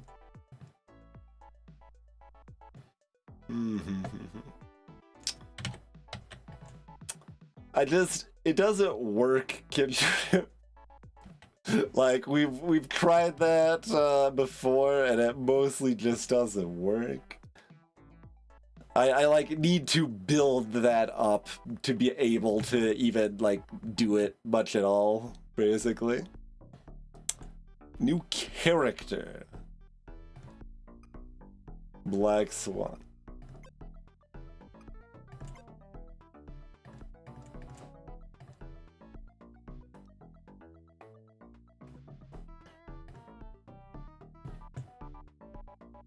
Black Swan starts with some birds.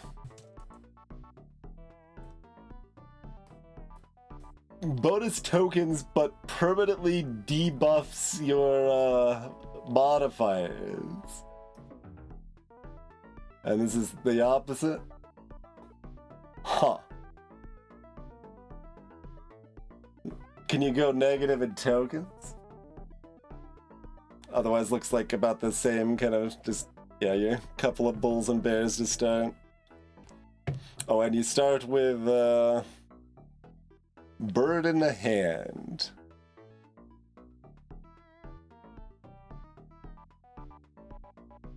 Marked cards may appear in card selection.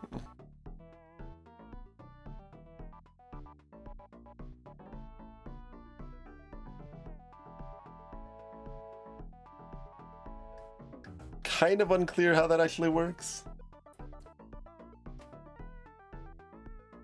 I think it, like, because there's a global modifier stat, I think it probably modifies the global modifier stat for this.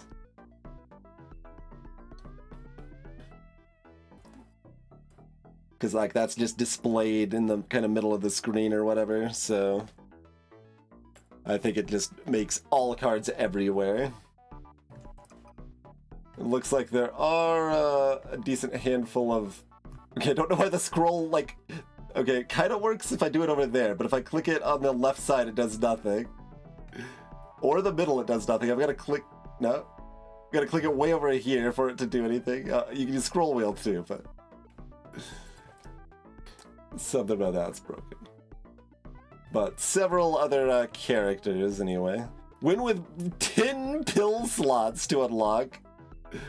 Get the stock price below 10. We probably are on track to get that in the active run. 100 cards in the deck. Win with $1 million. Beat the highest difficulty.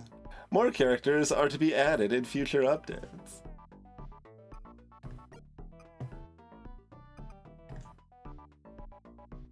Apparently there are a lot of other cards that exist. Yeah, so there are several other categories. And apparently one bull card we haven't seen. It would be, I guess this, probably Bull X, the one-time use big one. We've got Monkey, Junk, Pharma, Tool Authority, and Glitch. And Glitch, I guess they have somewhat variable cards, but Glitch has quite a bit fewer.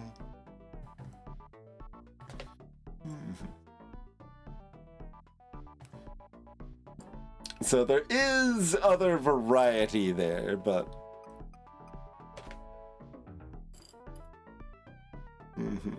Yeah, I don't know the meaning of Monkey, but it might make sense if you get it. You can check it out if you want to find out. So if other people were more up on it than I was, there is at least further variety for people that are interested in it, but... Yeah, I think that's got a few too many problems beyond just the Balatro problem, right?